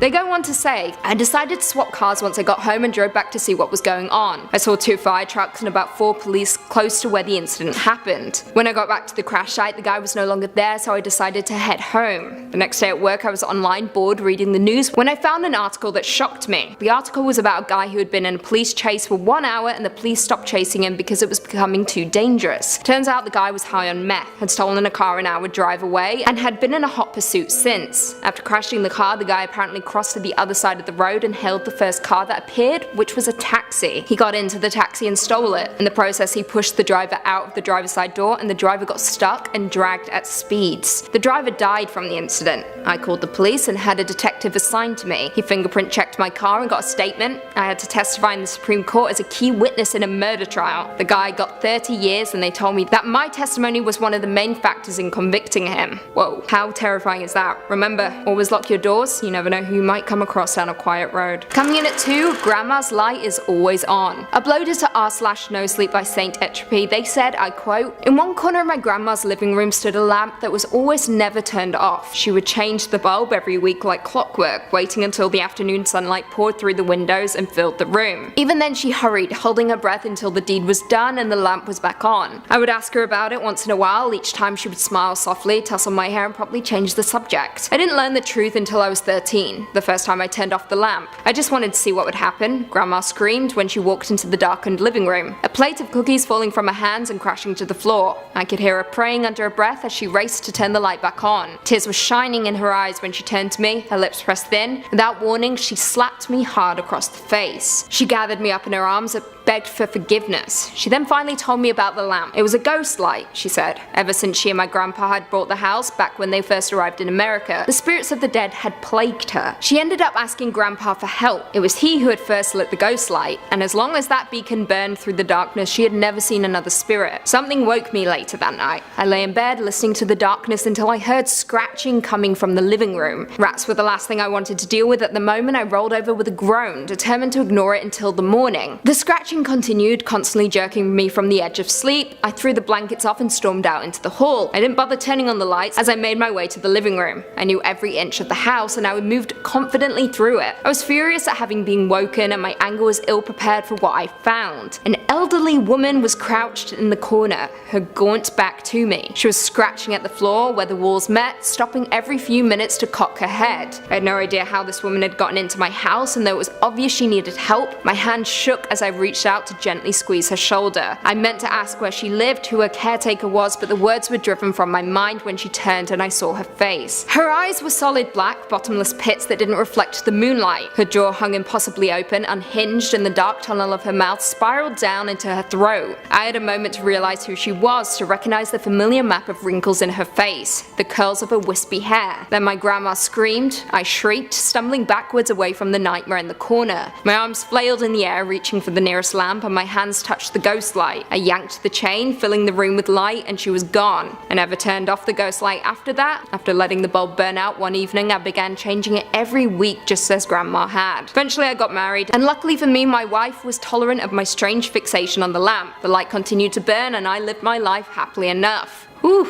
this one truly shook me. There's something about the supernatural that I just don't want to mess with. Keep those lamps turned on, folks. And finally, in at number 1, kidnapping. Posted to r/nosleep by Nix2307, they describe how 7 years ago when they were 12-13, something awful happened to them. I quote, I was walking home from school. It was mid-June. I'd just parted ways with my friend and I had 15 minutes to walk by myself before I got home. I noticed while I was walking with my friend that I kept seeing the same red van along our journey. Now we usually go a longer way so we can walk with all our friends, but this red van just kept popping up. Now I didn't think much of it, I just thought they were different vans, but after a few times I decided to memorize the number plate. After my mum had told me to do so if I ever felt like I was in danger, or if something just didn't feel right. I parted ways with my friend and started on my journey home. I decided to take a route that's a little longer than the one I usually take just because I didn't feel comfortable walking through the park by myself, and I just had a bad feeling through the whole walk home like something bad was going to happen. It was only a few streets away from my home when the red van started to just crawl behind me. This man looked in his late 30s, early 40s, popped his head out and started to try and get my attention, and started catcalling me. I remember looking at him and just telling him that I'm not interested and to leave me alone, but that just angered him. He started screaming at me, telling me to get in the van. I'll forever remember his teeth, those disgusting yellow rotting teeth. They were like something from an anti-smoking advert to scare people into quitting. I told him that I would call the police if he didn't leave me alone.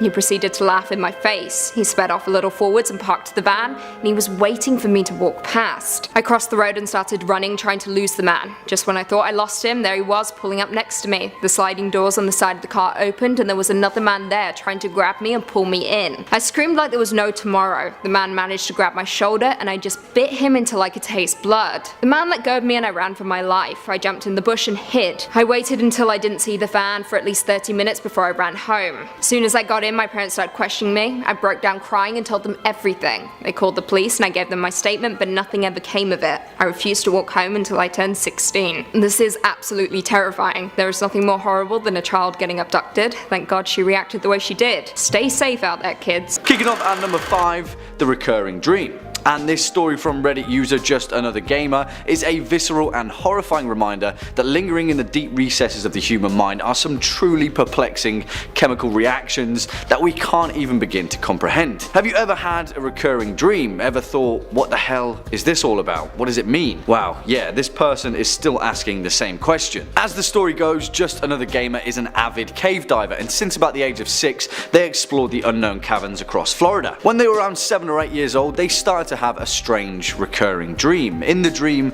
they were exploring a cave and made their way through a little hole in the bottom. Inside was a 10 to 15 foot long corridor a few feet in height and a bent red stop sign at the end, like someone had ripped it off and tossed it inside. As they'd make their way through the corridor, it started descending, quickly opening into a large vertical chamber with a path leading down in a corkscrew pan. Then things would get blurry, but they'd remember the image of trash scattered around the walls, things writhing in the distance, strange things, animals and corpses maybe. Amidst them, they'd see their own family, each one of them being tortured and killed, but in the dream, all they could do was scream. Our narrator had this dream for years and years, always the same thing, until 7 or 8 years later, when they were around 15, they went on a caving trip with their father, a place called Dog Drop out in the Tampa Bay area. While when they were descending on a 30-foot rappel, they felt a strange, familiar feeling.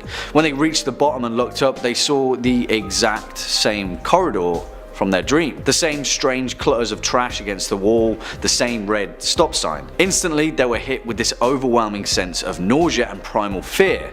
and they froze. All they could do is scream to leave, and eventually their father paid attention to them and packed up their things to leave. Whatever was lurking down there, our narrator knew that it wasn't good. They'd seen it before deep in the recesses of their own memory, and thankfully they never found out. Coming in at number 4, The Boat Mechanic. And this short and sweet story comes from Two Otters in a Coat, which is a fantastic name, may I add, telling the real life tale about a guy that they knew who made their living working as a boat mechanic. Now, random acts of violence are a different kind of fear, but this one takes it to a whole new level. As the story goes, one Saturday their friend the boat mechanic was working alone in their workshop making some final repairs to a boat that had been brought in. Suddenly, out of nowhere, the mechanic wakes up and he's on the ground. Now, he knew that there was water beneath him just before he's working on a boat, so he assumed that he'd been electrocuted and the shock had knocked him away unconsciously. The strangest part is that he could vaguely sense someone behind him, so he started yelling for help, letting them know that he'd been electrocuted. Whoever was behind him turned and left without a word. He keeps screaming for help until eventually a neighbouring business heard his pleas and came to his aid. Later on though, once he'd been seen by the nearby hospital, he discovered from the police that he wasn't electrocuted at all. According to the police, someone had entered his workshop while he was working and hit him on the back of the head with a mallet from his own toolbox. And nothing was stolen from the shop. Now, this person was never caught and CCTV wasn't clear enough to identify the perp, but as it seems they were walking by and spontaneously decided to knock him out, potentially with the intention of killing him, for seemingly no reason whatsoever. Now that's terrifying. Next up at number 3, The Closet. This story comes from Tighty Whitey's 37, which is as the story goes, back in 2002 they were living in an old apartment that had been built back in the year 1900, making it just over 100 years old when they moved in. Now, everything in the apartment was great apart from one thing: the bedroom, and in particular the closet in the bedroom, which gave them the unnerving feeling that someone or something was watching them when it was left ajar. So much so that when this particular Reddit user was sleeping, they'd often hear strange gasping noises, and it would seem that they were coming from within the closet. They'd check, nothing there. But for that reason, the closet would always stay closed. A month or so of them staying in the apartment, there was a loud bang on the closet door one night, and our narrator was woken from their sleep. It was pitch black, yet they sensed something that emerged from the closet, standing over them, a pressure holding them down in their bed. And yeah, you could explain this away with sleep paralysis, but the end of this story may just make you think twice. Throughout their stay at the apartment, the encroaching sense of dread from the closet had never quite left, and even their friends would comment on the strange feeling that they felt when in the vicinity of the closet. It got so bad that eventually they had the chance to move to another unit, so they jumped at the opportunity, packed their stuff up, and got the hell out of there. Well, a few years later, the owners were renovating the building when our narrator was walking past the doorway of their old apartment. Curiously, they caught the building manager who was painting in the bedroom and began talking about the strange feeling that they felt whilst living there. Without thinking twice, the building owner explained that the former tenant of the apartment had committed suicide. They'd hanged themselves in the closet. And not only that, but the original designer of the building, who had also stayed in the same apartment, had also committed suicide. They'd hanged themselves in the exact same closet. Swinging in at number 2, The Baby Upstairs. And this story comes from Reddit user UrgeHouse666, spooky name bud, who explains an incredibly strange moment during their teenage years. As the tale goes, when they were in high school, their uncle would throw them a couple of bucks every now and then to babysit his kids with their aunt. But they lived in a beautiful old 2-story house by the water in a nice area, and the 2 children were around 3 and 6. One day, our narrator was sitting in the den scrolling through their phone when they started to hear a baby crying. Of course, it must be the 3-year-old distressed upstairs, so doing their babysitting duty, they headed to check on them. They called out a couple of times while heading upstairs, to no response. They called for their aunt to see if she was dealing with it. No response again. When they turned to start walking up the stairs, they caught a glimpse outside in the yard. It was their aunt with her 2 children laughing and playing on the grass. They heard the babies cry again, the noise coming from upstairs, and all of the hairs on our narrator's body stood on end, a chill running down their spine. Quietly, they turned around, walked down the stairs, got in their car and drove away. The baby was still crying when they closed the door behind them. A few years later, a narrator was drunk at a family party and they mustered the courage to tell their uncle the story. He said that him and his wife used to hear the baby too, crying when no one else was around. According to him, the previous owners had a small child that had died of cot death in the same room that the cries were coming from. Spooky stuff. And finally, coming in at number 1 spot, the attic. And again, another tale of spooky kids in upstairs locations. Sorry, I hope that wasn't a spoiler. This story comes from Reddit user Ghouls, who tells the tale of the time that they'd moved into their new childhood home. You see, their family had managed to snag a deal because previously the house was used as a model home to show off the housing design of the surrounding area. Upstairs, it had this loft area that had 2 stairwells that attached to it on either end, one in the front and one in the back.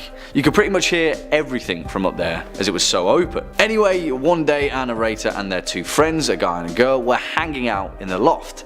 It was high school, so teenagers being teenagers, the pair were pretty handsy. They were watching TV all snuggled together on the sofa when a narrator got up to take a leak. When they got back, the 2 of them were on completely different ends of the couch, their faces drained of all colour. A narrator asked them what was up and the guy said, "Your little sister is home." Instantly, a narrator's face went white as a sheet. "What's wrong?" the girl asked. You see, a narrator didn't have a little sister and he asked them what made them think he did. They replied that they'd heard her and then they'd seen her, but for all they knew, no one was in the house.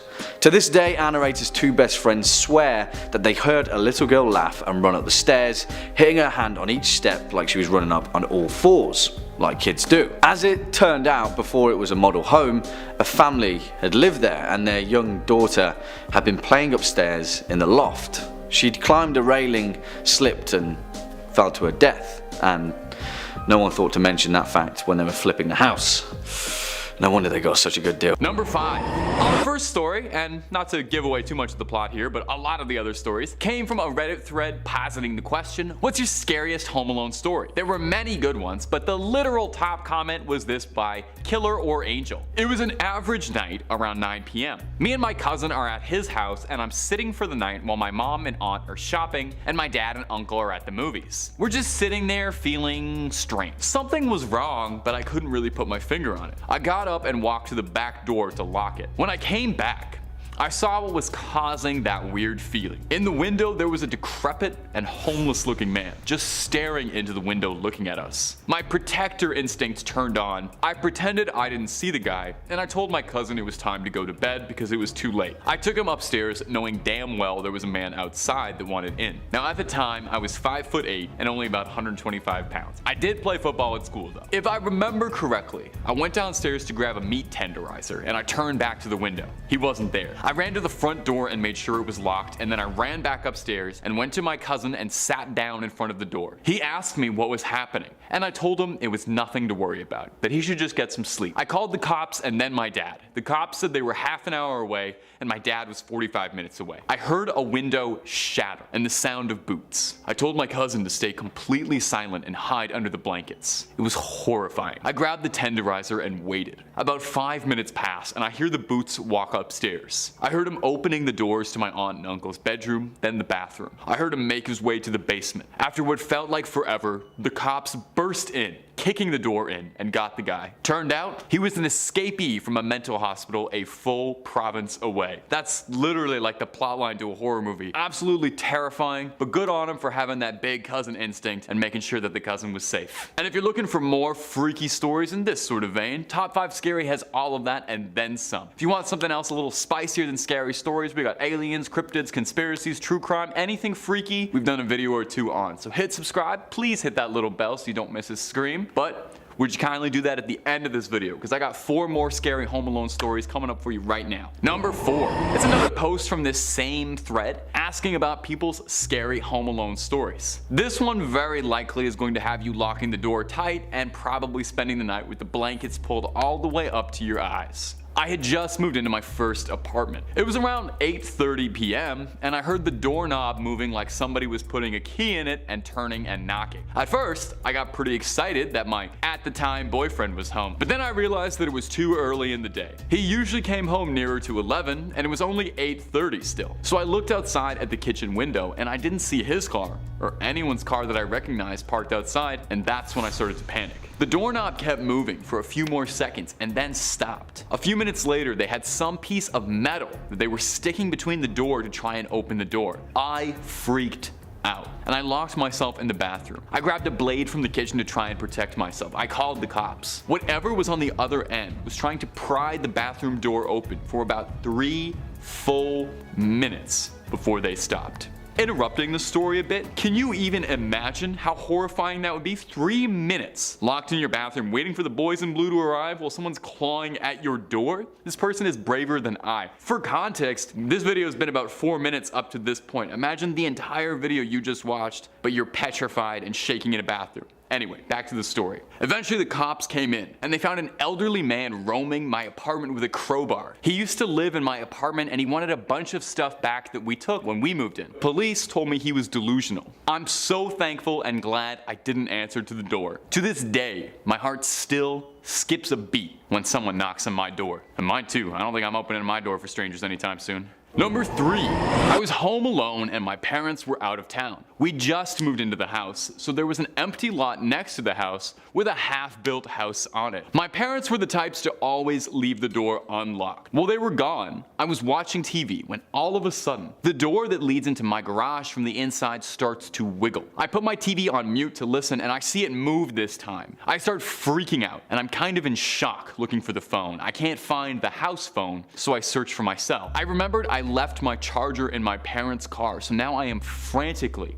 looking for the house phone. Our house was pretty new, so my mom hadn't even put blinds or drapes up in the kitchen or living room. Again, no blinds, no phone. Whoever was wiggling the doorknob starts banging on the windows in the living room. I shoot upstairs looking frantically for the phone and also trying to figure out how and where I'd jump out of my house to get away from the maniac that's probably outside my door if I needed to. He then starts pounding on my door. I can tell at this point that he's using something metal or plastic by the sound of the thumps. I genuinely thought he was going to shoot my door open. I remember at that because I was mad at myself for being such a fool. I frequently talked on the phone and I always just left it lying around. I never put it back on the base. I wanted so badly to push the button to detect where my house phone is, but I thought if he heard where it was, he'd break the window near it and take it. I then remembered I left the phone in my mom's room, and as I passed the hallway, I see her dad's old weapon in my parents' bedroom, a long arm. I find the phone and I call 911. As I'm on the phone, the window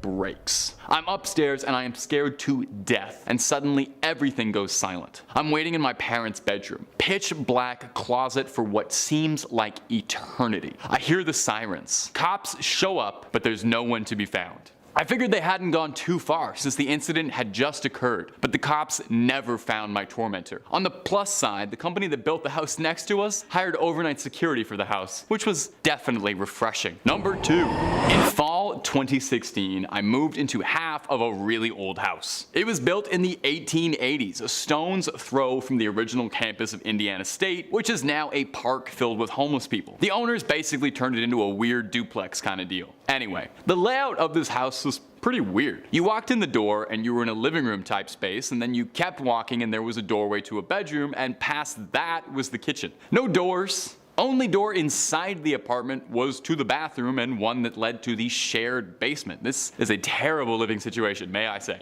My first night there was uneventful. I was kind of uncomfortable because I hadn't lived by myself in a long time and I was just sort of feeling lonely and on edge. I stayed up late and eventually fell asleep, but woke up around 3 in the morning. Cliché, I know. What woke me up sounded like a group of drummers were drumming on every flat surface of the living room. It went on for a while and I was completely terrified. It was just a cacophony of sound. After about 2 or 3 minutes, I finally gathered up the courage to get up and check on it. And as soon as I passed the threshold to the living room, it just stopped. Nothing happened the rest of the night, but I didn't get much sleep at all. A couple of days later, my friend was visiting and he was about to leave. We were standing by the front door to my bookshelf and I told him about how I was having trouble sleeping. And I told him that story about my first night there.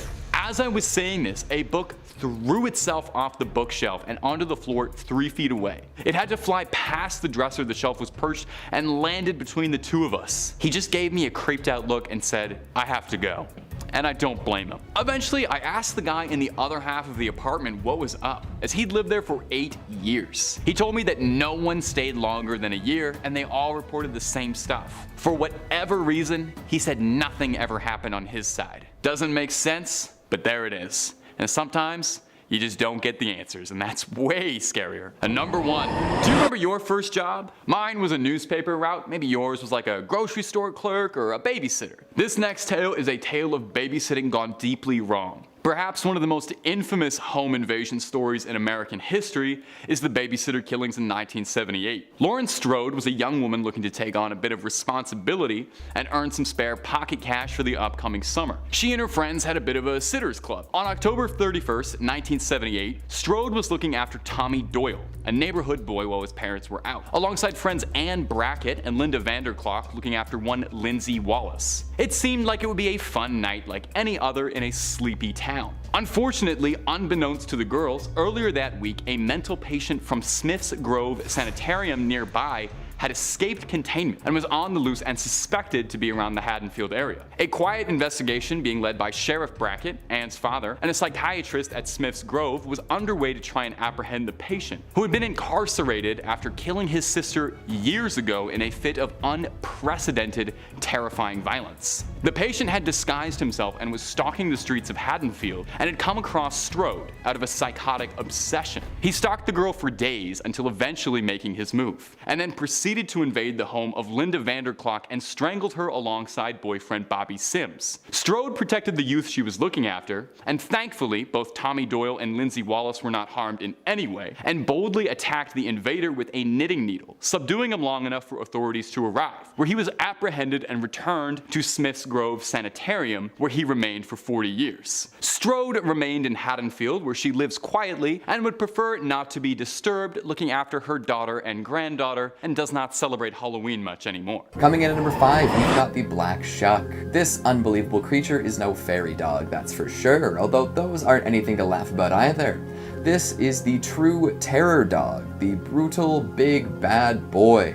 The canine carnivore fueled by carnage. A hate-eyed and vengeful black dog full of rage and malice. There are all sorts of variants based on where you are, from the Gargas to the Guy Trash to the Padfoot, but the one best known could be the Black Shuck. Take one look, and you're out of luck. Some say that this thing is the embodiment of Satan. Wherever it goes, destruction follows. A harbinger of doom with blazing red eyes. If you see one, you're supposed to hide or make sure not to look at it. If you neglect to avert your gaze, your luck will get so bad that you will die within the year. There's one tale of a Suffolk church that tells of a Black Shuck visit back in 1577. The enormous dog came running in, killed the man and boy, and caused the steeple to collapse through the roof. Then it left in a hurry, leaving dark scorch marks on the door. And that was just one little tale. Even if you are a dog person, you don't want to run into one of these. Something tells me a treat won't smooth things over. Coming in at number 4, we've got the Tsuchigumo. Monsters have been mashed for as long as we can remember, and it's not always a graveyard smash, mind you. Sometimes it's the combination of many real, living creatures to make something extra nightmarish. This is a beast with the body of a tiger, the limbs of a spider, and the face of a demon. Part real mammal, part real, albeit much smaller arachnid, and part mythical monster. Apparently Tsuchigumo were known for eating travelers as they made their way across the countryside. In the remote fields, no one can hear you scream. 1 or 2 traveling morsels wouldn't be enough for them either. In one tale, a powerful warrior took one down and sliced it open, to loot the body. This ancient hero was playing Dungeons and Dragons way before anyone else, setting the stage for countless boss encounters. This thing definitely reeks of big bad guy, although I don't know what kind of DM would unleash such a presence on Earth. Back to the story though. Inside the Tsuchigumo were 1,990 skulls, 10 shy of 2,000. Unbelievable that it would eat so many and barely even digest the skulls. It's a little wasteful if you ask me. Coming in at number 3, we've got the Alp. This creature originates in German folklore and can cause you all sorts of terrible problems. Some liken it to a vampire, others to demons like the Incubus. It will visit people at night and sit on their bodies, although they don't usually attempt to initiate sexual acts like incubi and succubi. If the person doesn't wake up, the Alp will often hop into their dreams and control what they see. It's not common for them to give people good dreams either. Nope, it's nightmares end to end. One of the many sleep paralysis demons that exist, the Alp tends to want to cause mischief in as many ways as possible. So it's not necessarily going to kill you or end your suffering anytime soon. It wants to keep the party going. Dream visits and nightmare manipulation are only part of what makes an Alp scary and annoying. It drinks blood from people's nipples and plays all sorts of heinous pranks, from spoiling milk to rediapering babies to tying up horses' tails into knots. These little gremlins are indeed the worst, and they can shapeshift too, so don't expect to just see a little goblin hopping around. It might be a little trickier than that. Don't count on reading Nilbog backwards to save your butt either. What a bag of fun they are.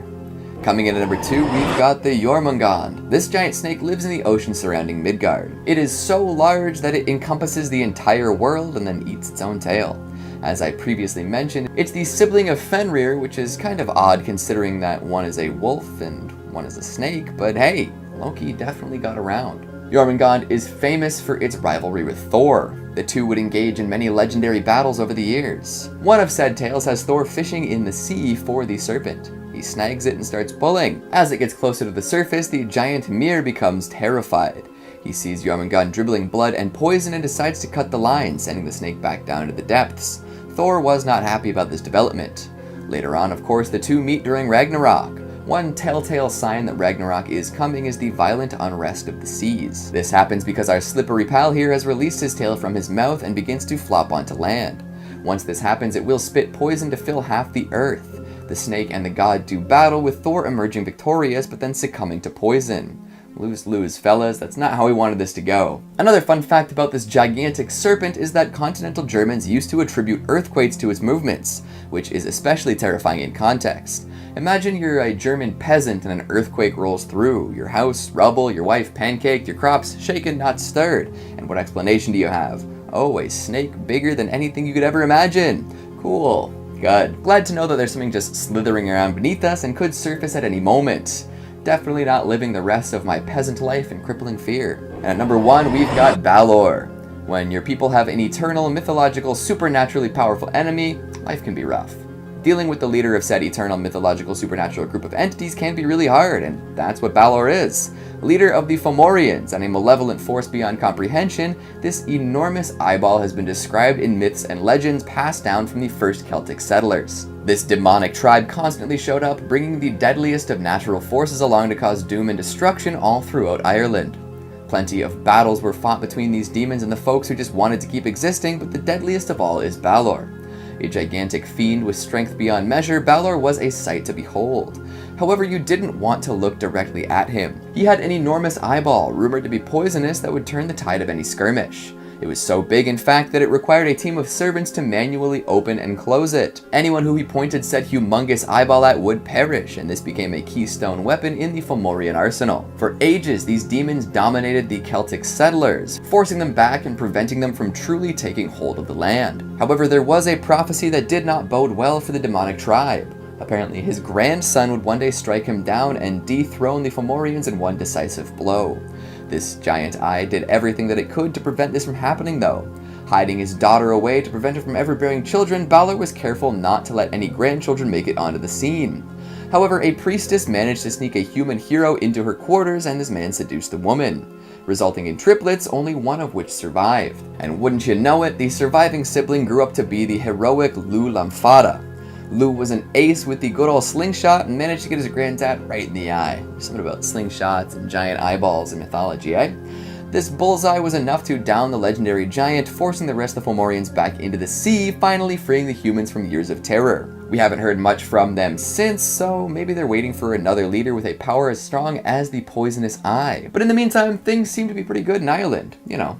For now. Coming in at number 5, we have Nukkalavi. The Nukkalavi is a winter monster who dwells at the deepest depths of the sea. The The monster is a type of demon. Its appearance is that of a horse, but it has the upper body of a man coming out of the middle of its back like a rider. The arms of the man-like part of the animal are large and drag along the ground with the head rolling back and forth. The man part of the beast is limp and lifeless. For the majority of the year, this demon is trapped in the sea by powerful sea spirits, but during the winter, it is able to rise from the water depths. The creature has no skin. All that you can see on the surface are muscle and veins. The horse mouth breathes a powerful toxic vapor. This vapor causes the living to become ill, and for crops and trees to wilt. Anywhere the beast goes, a drought will follow. The demon is so dangerous, many people are warned to not even say the name.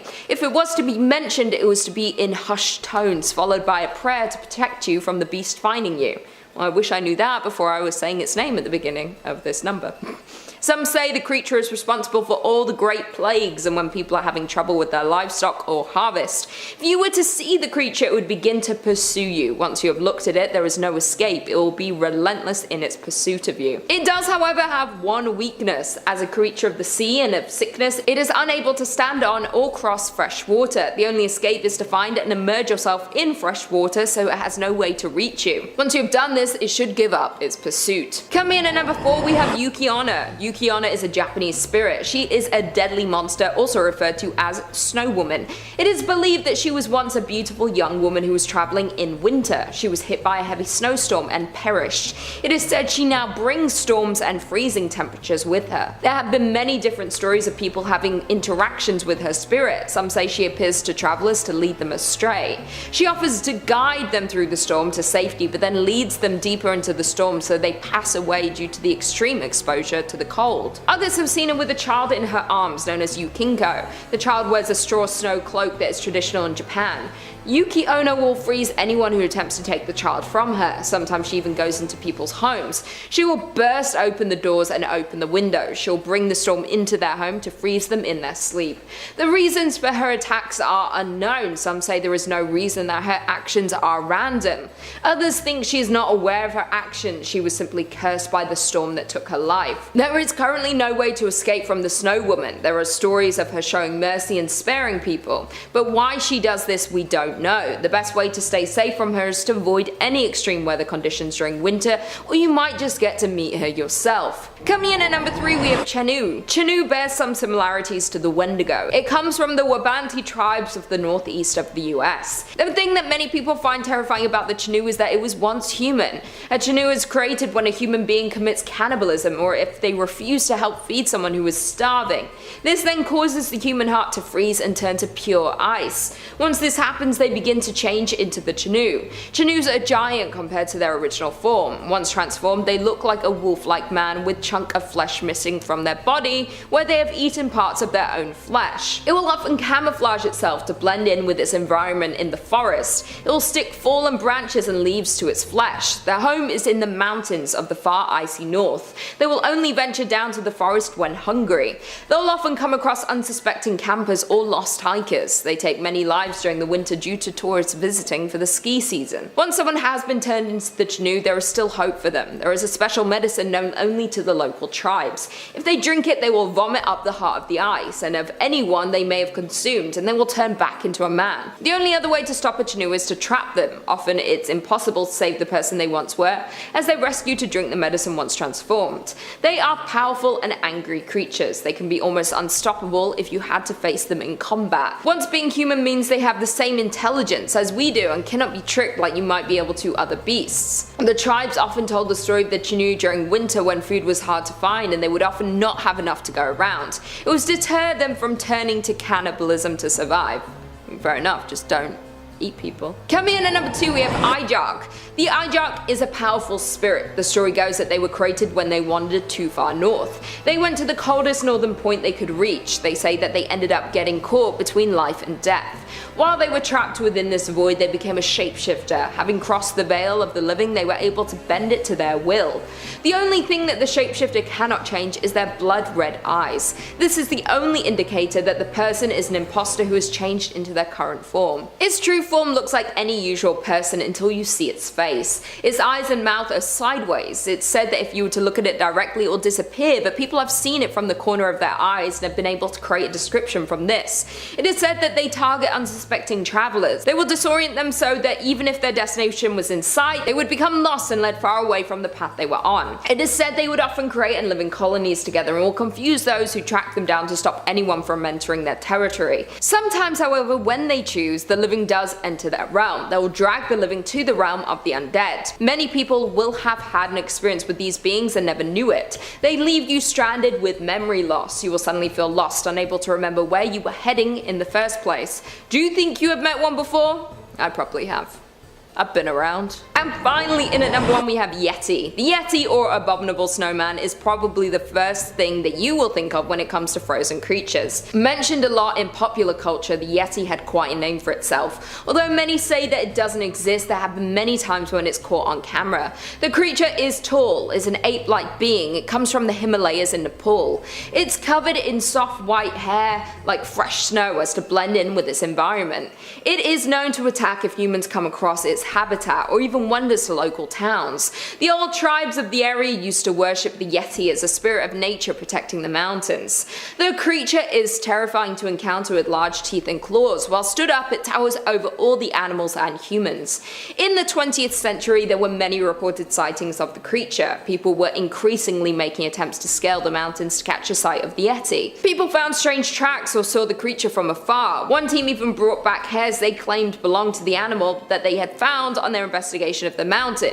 In the 1950s, the United States thought that finding the Yeti was so likely that they created a permit that you could obtain if you followed the rules it had in place. The first was that you were not allowed to look for the Yeti unless you had a permit, and the government knew when your expedition would take place. The second rule was that you were not allowed to harm the creature unless in self-defense. The third was that the Nepalese government had to approve any news reporting on the animal's discovery. Many people today still go looking for the creature, since hundreds of people go missing in the mountains each year. It's not something I would recommend any of you do.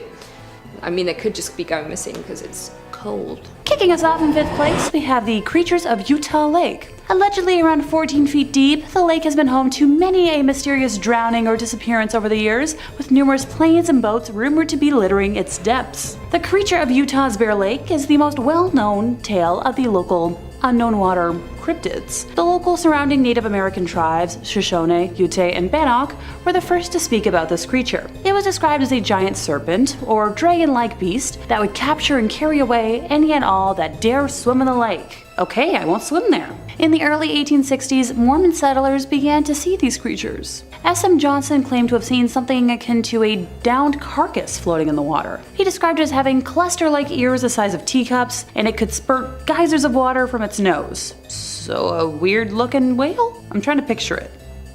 You let me know in the comments if you can picture that. He believed that it must have been of enormous size because it didn't drift to the shore, so its legs must have been embedded in the muddy bottom of the lake. Most of the sightings of this creature describe it as a kind of dragon, or freakish, alligator-like beast. In the year 2000, James Chase noticed something strange swimming in the lake near Pelican Point, around 40 yards from where he was, so a little distance away. He claimed to have seen something that was a little larger than a barrel drum in width, surfaced to the top of the water like a whale, and then submerged again. James said it was shimmering silver in color with large yellow stripes running vertically along its midsection. Now, James is a Hawaiian transplant and had encountered many different forms of ocean life, but he said he had never seen anything like this. Next up, we have water babies. That was my nickname as a kid. Apparently they're something to fear, and are also known as water kelpies or merfolk. The local water babies originate from the Native American Ute telling and can be found all over the world and fall into the category of undine, which is a fairy water species. Hey, I love fairies. And mermaids. Apparently they can be very dangerous if you disregard or disrespect them, but doesn't that apply to most things? Oh, so you know when you're walking by the shore and you hear the distant crying of babies? Yep, this is what you hear. Now most people will only hear them, because if you see them, I hate to break it to you, but probably too late for you. Many a boater has come upon what looked like floating reeds or lakeweed, but in actuality, it's the hair of the water baby just floating at the surface, and just below it, this water baby hides, waiting for the unsuspecting fisherman to fall into its trap. Okay, Good to know if I ever randomly decide to take up fishing. Probably not gonna happen. I've done it like once in my lifetime. In fourth place, we have modern mummification. Yes, I'll back it up with some context first. I'm not evil. This is one of two scary religions I'll be discussing today. And while they're not necessarily on the traumatizing level of scary, it definitely falls under unsettling for, well, me at least. Back in 1975, Claude Corky Noel claimed to have had an encounter with highly intelligent beings he called Summa individuals, who revealed to him the true nature of the universe. Corky promptly changed his legal name to Summum Bonum Amun Ra, Corky Ra for short, and founded the Summum religion. Its name is a play on the Latin word summus, meaning highest, and the religion is based out of Salt Lake City. To an outside observer like myself, Summum resembles a blend of science fiction, with alien encounters, cloning, New Age mysticism, and a healthy blend of ancient religions. Summum draws many of its beliefs from Egyptian polytheism, with a particular emphasis on the sun god Ra, although it also relies on the teachings of Gnostic Christians, such as those found in the Gospel of Thomas. Practicing the religion relies heavily on meditation, aimed at the summum goal of spiritual psychokinesis. For those who are unaware, psychokinesis is the power to move objects with your brain, something I wouldn't mind doing when I do my grocery run next week. Groceries get heavy. A particular peculiarity of the church is that it practices modern mummification. Fun alliteration. It believes that mummification allows for a soul to smoothly depart from our world to the next. Additionally, it claims that the modern mummification process they use preserves the cells and enables them to be cloned in the future. Do you at least sign a consent form first? For some followers, reincarnation is a scientific as well as a spiritual concept. The Summum Pyramid was built between 1977 to 79 and serves as the church's main teaching space, meditation hall, and provider of modern mummification. Yeah, try saying that 5 times fast. Their pyramid, like their religion, is sealed except to the open mind. Whatever the heck that means. Here's something to chew on. The pyramid itself, which incorporates, the divine proportions into its measurements, is not zoned as a church, but take a wild guess. You're not gonna get this. A bonded winery. This is so the pyramid can produce what the Summum Church calls nectar publications, which are alcoholic drinks used during meditation services. Since the organization doesn't keep formal membership records, they base the number of people who have received the message of Summum on the number of wine bottles, or publications, they have distributed, which is somewhere around 250,000 to date. Okay, this is so wild to me, seeing as Utah is one of the driest states out there. To make ends meet, the Summum Church offers mummification services to non-Summum members for those who yearn for something more. It offers the service to both humans and pets alike. Prices range from $67,000 for a person to as low as $4,000 for a pet under 15 pounds. All I can think about right now is like that one episode of Criminal Minds where the unsub mummified people while they were still alive, and I kinda hate my brain for it. In third place, we have the legend of Old Main. As the legend goes, Virginia Loomis had her life ended in the late 1800s, and her body was discovered on the boulder used to make many of the bricks to construct the Cedar City building in 1898. It's said that some of the bricks contain her red bodily fluids, with one of them being occasionally on display at Southern Utah University. The supposed killer, Stephen Farr, later in life was hired as a janitor at the university, where revenge was served. On his first day of work, he was lighting the old coal furnace in Old Main's basement when something caused the furnace door to slam shut on his arm. Stephen burned to death, unable to wrench free, becoming the human torch that burned Old Main to the ground in 1948. It's said the ghost of Virginia was seen laughing in the flames, and Virginia was written on Stephen's skull. It's referenced at least as far back as a university newspaper article in 1986. There, it talks about the spooky happenings documented from the beginning, and a parapsychology expert who was brought in back in 1948 to solve 50 years of the building haunting people. I'm all for a girl power gal haunting like she rightfully deserves. In second place, time to visit Skinwalker Ranch. Dang, it's been a minute since I've talked about cryptids, hasn't it? Well, here we go. Sherman Ranch, also known as Skinwalker Ranch, has been reported as a hub for paranormal activity ranging from UFO sightings to strange beasts with red eyes. The 500 acres of isolated land is located between Ballard and Vernal in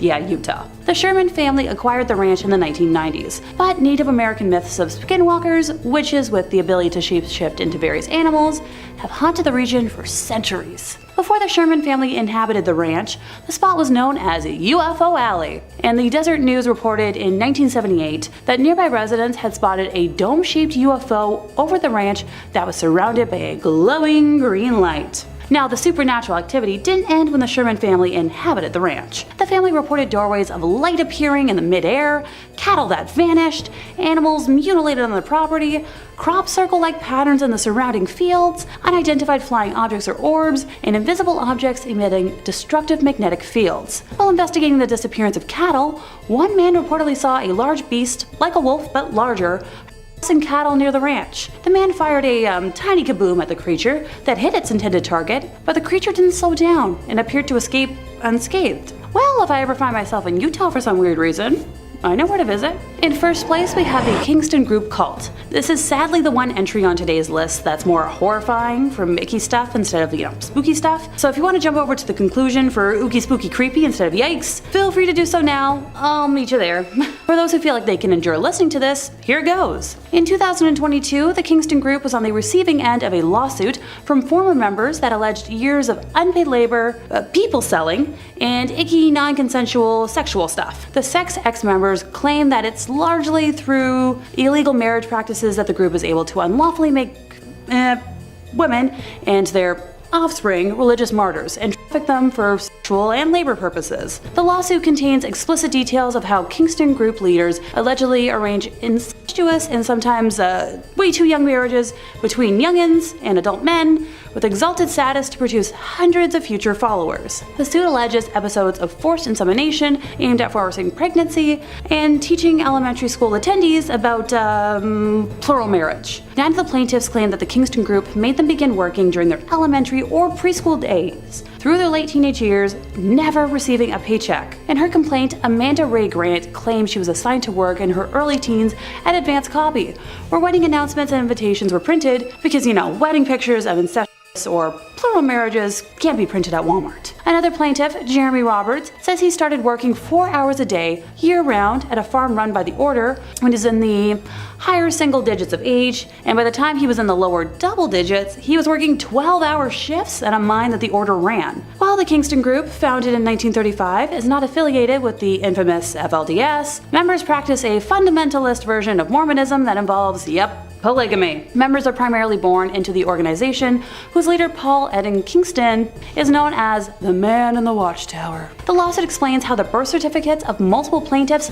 failed to list their biological fathers, so those men could escape the legal consequences inherent to having multiple, often too young, wives. 2 of the plaintiffs share the same father, Jesse Orville Kingston. The suit alleges Kingston family members tried to preserve their lineage purity by marrying and procreating with other, Kingstons. Jesse Orville Kingston is not listed on either birth certificate, according to the lawsuit, which additionally accuses him of fathering more than 300 offspring with 14 wives. That's too many. No. I don't even want to have the idea of giving birth to one single being. Multiple? 300 divided by 14? I don't like that math. No. The Kingston Group argued that it's the parents' prerogative to file birth records for their children how they choose within the bounds of law, saying in a statement that it's especially true of the mother, who has the legal right to establish paternity or not to establish paternity at the time of filing. Okay. The statement added that the group has not issued any specific guidance for members pertaining to birth certificates, medical records, but encourages its members to follow the law. I'm calling bull. Anyone else? Kicking off this list, in 5th place, we've got attempted insemination. For safety's sake, since I have a lovely lexicon of no words to avoid, ask someone in the comments if y'all are confused about my wording at any point. 19-year-old Tanner met 22-year-old Miranda through Tinder while they attended the same college. And the first time they hung out, it was a casual Netflix hangout at Miranda's place, and he left thinking she was decent and wasn't against making future plans. They started texting and Snapchatting throughout the following week and organized some plans for the upcoming weekend. Out of nowhere, she started sending him unsolicited fun pics. He has very adamantly stated that he never once asked for them, and while they were hanging out the weekend prior, there was no fun activity at any level. While it caught him off guard, he wasn't put off by the advances. Fast forward to the weekend, Miranda and Tanner are hanging out at his place with his roommates when she asks if she can stay the night, and Tanner agrees to it. Being a gentleman, he offered to take the couch, but she mentioned she'd rather share his bed, something he's open to. As things move to the bedroom, they engage in consensual intercourse, with Tanner shedding his condom after the event's end. After lying together for a few minutes, Miranda gets up abruptly, grabs the condom off the floor, and runs into the bathroom. Tanner was a little confused, maybe a little concerned, but didn't read too much into it until he heard a loud crash in the bathroom, Miranda cursing, followed by no response to his query if she needed help. Out of concern, thinking she fell and, cracked her head open or something, he approached the washroom, witnessing Miranda standing in his shower with one leg propped up, trying to shove the condom up her, hoo-ha after she had flipped it inside out. Tanner rightfully panicked and slammed the door, unsure of how to act. Miranda quickly left, and Tanner never heard from her ever again. While this story might not seem as horrific as others to come, it definitely left my mind boggled. In fourth place, we have a multifaceted date. On a random lonely fall day, resident lonely heart Nicholas was swiping and matched up with a lovely looking lady named Holly and sent off a hello to kickstart a conversation. While I might not be much of a dating app expert, that's quite often a long shot way of catching attention, but hey, it worked. Holly immediately offered to meet up, and Nicholas jumped at the offer, with the duo deciding to meet at a nearby frozen yogurt spot. When he arrived, Holly was already deep in a bowl of dessert, so he purchased his own serving and joined her, with the duo exchanging the usual small talk to break the ice. Eventually, the topic of school came up, and at the time, Nicholas was a junior in college, so he told Holly about what he was studying and that he wasn't entirely sure what he wanted to do after he graduated. She laughed in response, saying she knew exactly what he meant. Who doesn't? Holly explained that throughout her time in high school, she regularly wore men's clothing, and as a result, had an interest in designing men's clothes. So naturally, Nicholas asked if she was studying fashion, and she responded by telling him that she hated high school so much that she decided not to go to college, which, honestly, I can kind of understand. She continued by saying that she was a very creative person, and that she was writing a book before also casually mentioning how she was in the process of starting a photography company. Nicholas asked how those were going, and she said that they were more theoretical than reality at that point, going on to explain that her backup plan, if none of the other endeavors panned out, was to become a surgeon. Although she lacked any of the training for it, Holly gleefully told Nicholas that she could see herself going down that path because she wasn't afraid of red bodily fluids and gore, which grossed Nicholas out. Without prompting, Holly continued by telling him that she was certain she could handle the graphic nature of being a surgeon because she personally euthanized a sheep that past summer, describing the ending in detail, going as far as mimicking the human-like shriek that the animal made when she ended it. Now this is where most people would probably start, making a run for it, but Nicholas was determined to see if there was more to this wild tale. Alright, Holly went more in depth with details, claiming that her family regularly euthanized goats and sheep as part of rituals for their strong shaman background. She hushed her voice as she leaned in and said that her religion had actually gifted her with psychic powers, which manifested as voices in her head, and those voices were so strong that they were telling her exactly what to write in that book that she had already mentioned. At this point, Nicholas finally made an excuse to leave, blocking her, and never heard from her ever again.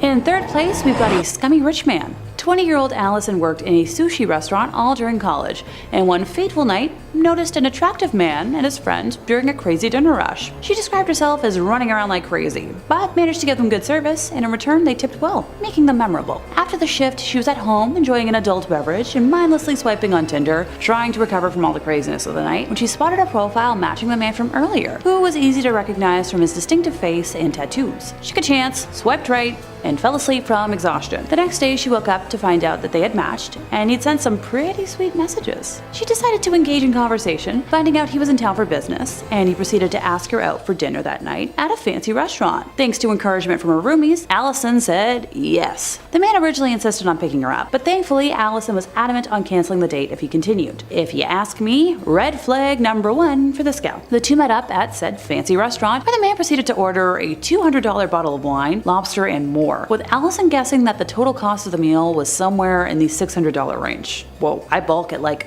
a $20 meal, but that's just me. Apparently the conversation started out normal enough, but Allison soon found out that not only was the man married, but allegedly he was in an open relationship. Rightfully, she didn't believe him, so he called his wife on the spot after texting her photos of Allison. Apparently the wife was bi, and asked her husband to invite Allison to their home in Cancun for some fun together. Red flag number 2. Once the call ended, Allison decided to ask the man how he afforded his lifestyle, and he casually mentioned that it was through a drug cartel, quickly trying to reassure her though that it was all safe and on the up and up. Being a sensible person, Allison immediately tried to leave, but he followed her to her car. He was showing her photos of his wife, saying that she should really go to Cancun with them, and that she owes it to him to go back to his hotel room, since he spent so much on dinner. Finally, trying to force her to kiss him. Allison was eventually able to get into her car and get away, but was terrified he was going to follow her home. so she drove around for a while and eventually opted to spend the night at a male friend's home for safety. Oh, and deleted Tinder the moment she got home. In second place, we have a first date gone sour. User Teeny Gecko on Reddit is to thank for sharing this horror tale with the interwebs, and since my tongue is in the mood to trip today, for simplicity's sake, I'll refer to her as Teeny. During a day of mindless swiping, she came across the profile of a guy named Carlos, thought he was cute, and as one does, swiped right, which resulted in an instant match.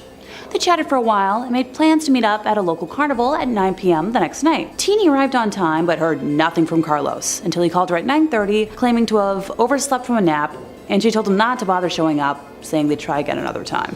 Unfortunately for our romantic pairing, Teeny's dad suddenly took ill, and she spent the next 6 weeks visiting him daily in the hospital. And between that and work, didn't really have time to date, which made Carlos angry. He made a fake Instagram account, which he used to follow Teeny and everyone that she followed. One night in particular, Teeny's sister had flown into town to visit their dad, and they had gone out to dinner with a group of friends, which had been posted to a friend's public Instagram story. Carlos showed up at the restaurant to confront Teeny, yelling all sorts of profanities. Yeah, I don't think I can say those. And thankfully, a waiter who witnessed the entire exchange called the police. For over 10 months, since Carlos had Teeny's number, he kept calling her using different phones, and she'd pick up the phone to hear only the sound of him breathing. One day in particular, Teeny was expecting a call from a friend and noticed a missed call from a landline she thought belonged to that friend, so she called it back and wound up talking to Carlos's mom. She took the opportunity to tell his mom everything, shaking the entire time, worried the mom wouldn't believe her. Now, lucky for Teeny, not only did the mom believe her, but begged Teeny not to call the cops, but to call her directly if she ever heard from Carlos ever again. Thankfully, there's a happy ending to this listing because Carlos never contacted Teeny ever again. In our first place today, we have a stalker. Just a warning for y'all out there watching, this is probably the most my stomach has ever been nauseous while working on a video. In terms of content warning, I will be discussing life ending, so if that's triggering for you, please just skip to the conclusion or feel free to skedaddle. I promise you're not gonna hurt my feelings. Our story begins the same as the rest, with 21-year-old Britt scrolling through Tinder, finding a 27-year-old named Matt that seemed pretty neat. They worked in the same industry, both enjoyed Star Wars and other fandoms, so she swiped right. Of course they matched, or else I wouldn't be talking about this icky tale today. They talked for hours that first night and realized they had mutual friends, so Britt felt safe enough to meet up with Matt for a public date. The date went well and evolved into a steady relationship. Things were never perfect, with Matt being somewhat transparent about struggling with some mental health issues, but they were undeniably in love. Matt was constantly posting on Instagram about how much Britt was the one, and she was thrilled. After 4 months of being together, the couple had their first fight, arguing over a reaction Matt had to Britt joking with a coworker about safety. Britt suggested they take a small break to regroup, feeling unsafe with the level of anger Matt had shown, which led Matt to scream at Britt in the public setting they were in and stalking off. That night, on Instagram, he claimed he was going to end his life, posting videos of a nearby mountain cliff saying he was going to jump. Britt and other friends of Matt's were rightfully concerned, and with enough of them calling the police, he was apprehended before he could, but was released from police custody that same night. Britt still cared for Matt, but was rightfully in shock from the events and had taken a pause from texting him to figure out her mental state. The next day, he showed up to a regularly scheduled brunch date that he and Britt would attend with her friends, but looked at his own table, silently watching the group from a distance until that group of friends decided to just abandon the location and escort Britt safely home. Later that night, Matt took to Instagram claiming he'd been forgotten already, wishing that no one should ever see the day they'd be treated like a freak, and many other tangents about being ignored and abandoned. The day after, he posted a long essay to social media, claiming he'd come to his senses and was going to take a break to clear his head, also sending a personalized essay to Britt about not wanting to hurt her, but how much he loved her and wanted them to get back together. Britt chose not to respond and debated blocking all his information. His hiatus from social media didn't happen, and Matt posted endless blocks of text for the next 2 weeks about how people like him don't deserve happy endings, that he would never forgive himself, and listing all the interests he could no longer enjoy because of Britt leaving his life. The last straw for Britt was when he posted artwork of her with her favorite book character, writing a fictionalized accompanying story about her perfect summer vacation without him. She blocked his number and every social media platform she could think of, but Matt was determined to make her take him back. Through a friend, he found out about yet another social event Britt was attending and posted publicly about going, just to see her again, and actually showed up at this event. This led Britt to involve the police, opting to start the long process for a restraining order. Over the next 2 months leading up to her first court date, Matt publicly claimed to attempt to end himself no less than a dozen times, with multiple countdowns, flipping between claiming that Britt was cruel and abandoned him, but also that he needed her and the other friends that had since cut ties with him back. He would call her number and leave voicemails, had bookmarked an anonymous app that she had previously used for public questions to send her statements to please take him back, but also asking how much guilt she would feel about celebrating his death and more. I'd be here for over an hour if I went in depth about just how much this guy posted over those months. He would post photos of them together and regularly list off names of people that had cut him off. Finally, the day came for the first court appearance, and despite Matt's claims of wanting to see her, he didn't appear. He later posted that he thought the summons was just a scare tactic and started yet another death day countdown, this time alleging that he wanted to jump off the roof of Britt's building and haunt her for the rest of her life. Eventually, he was sentenced to prison for his actions, and I've never been happier to see a peaceful ending.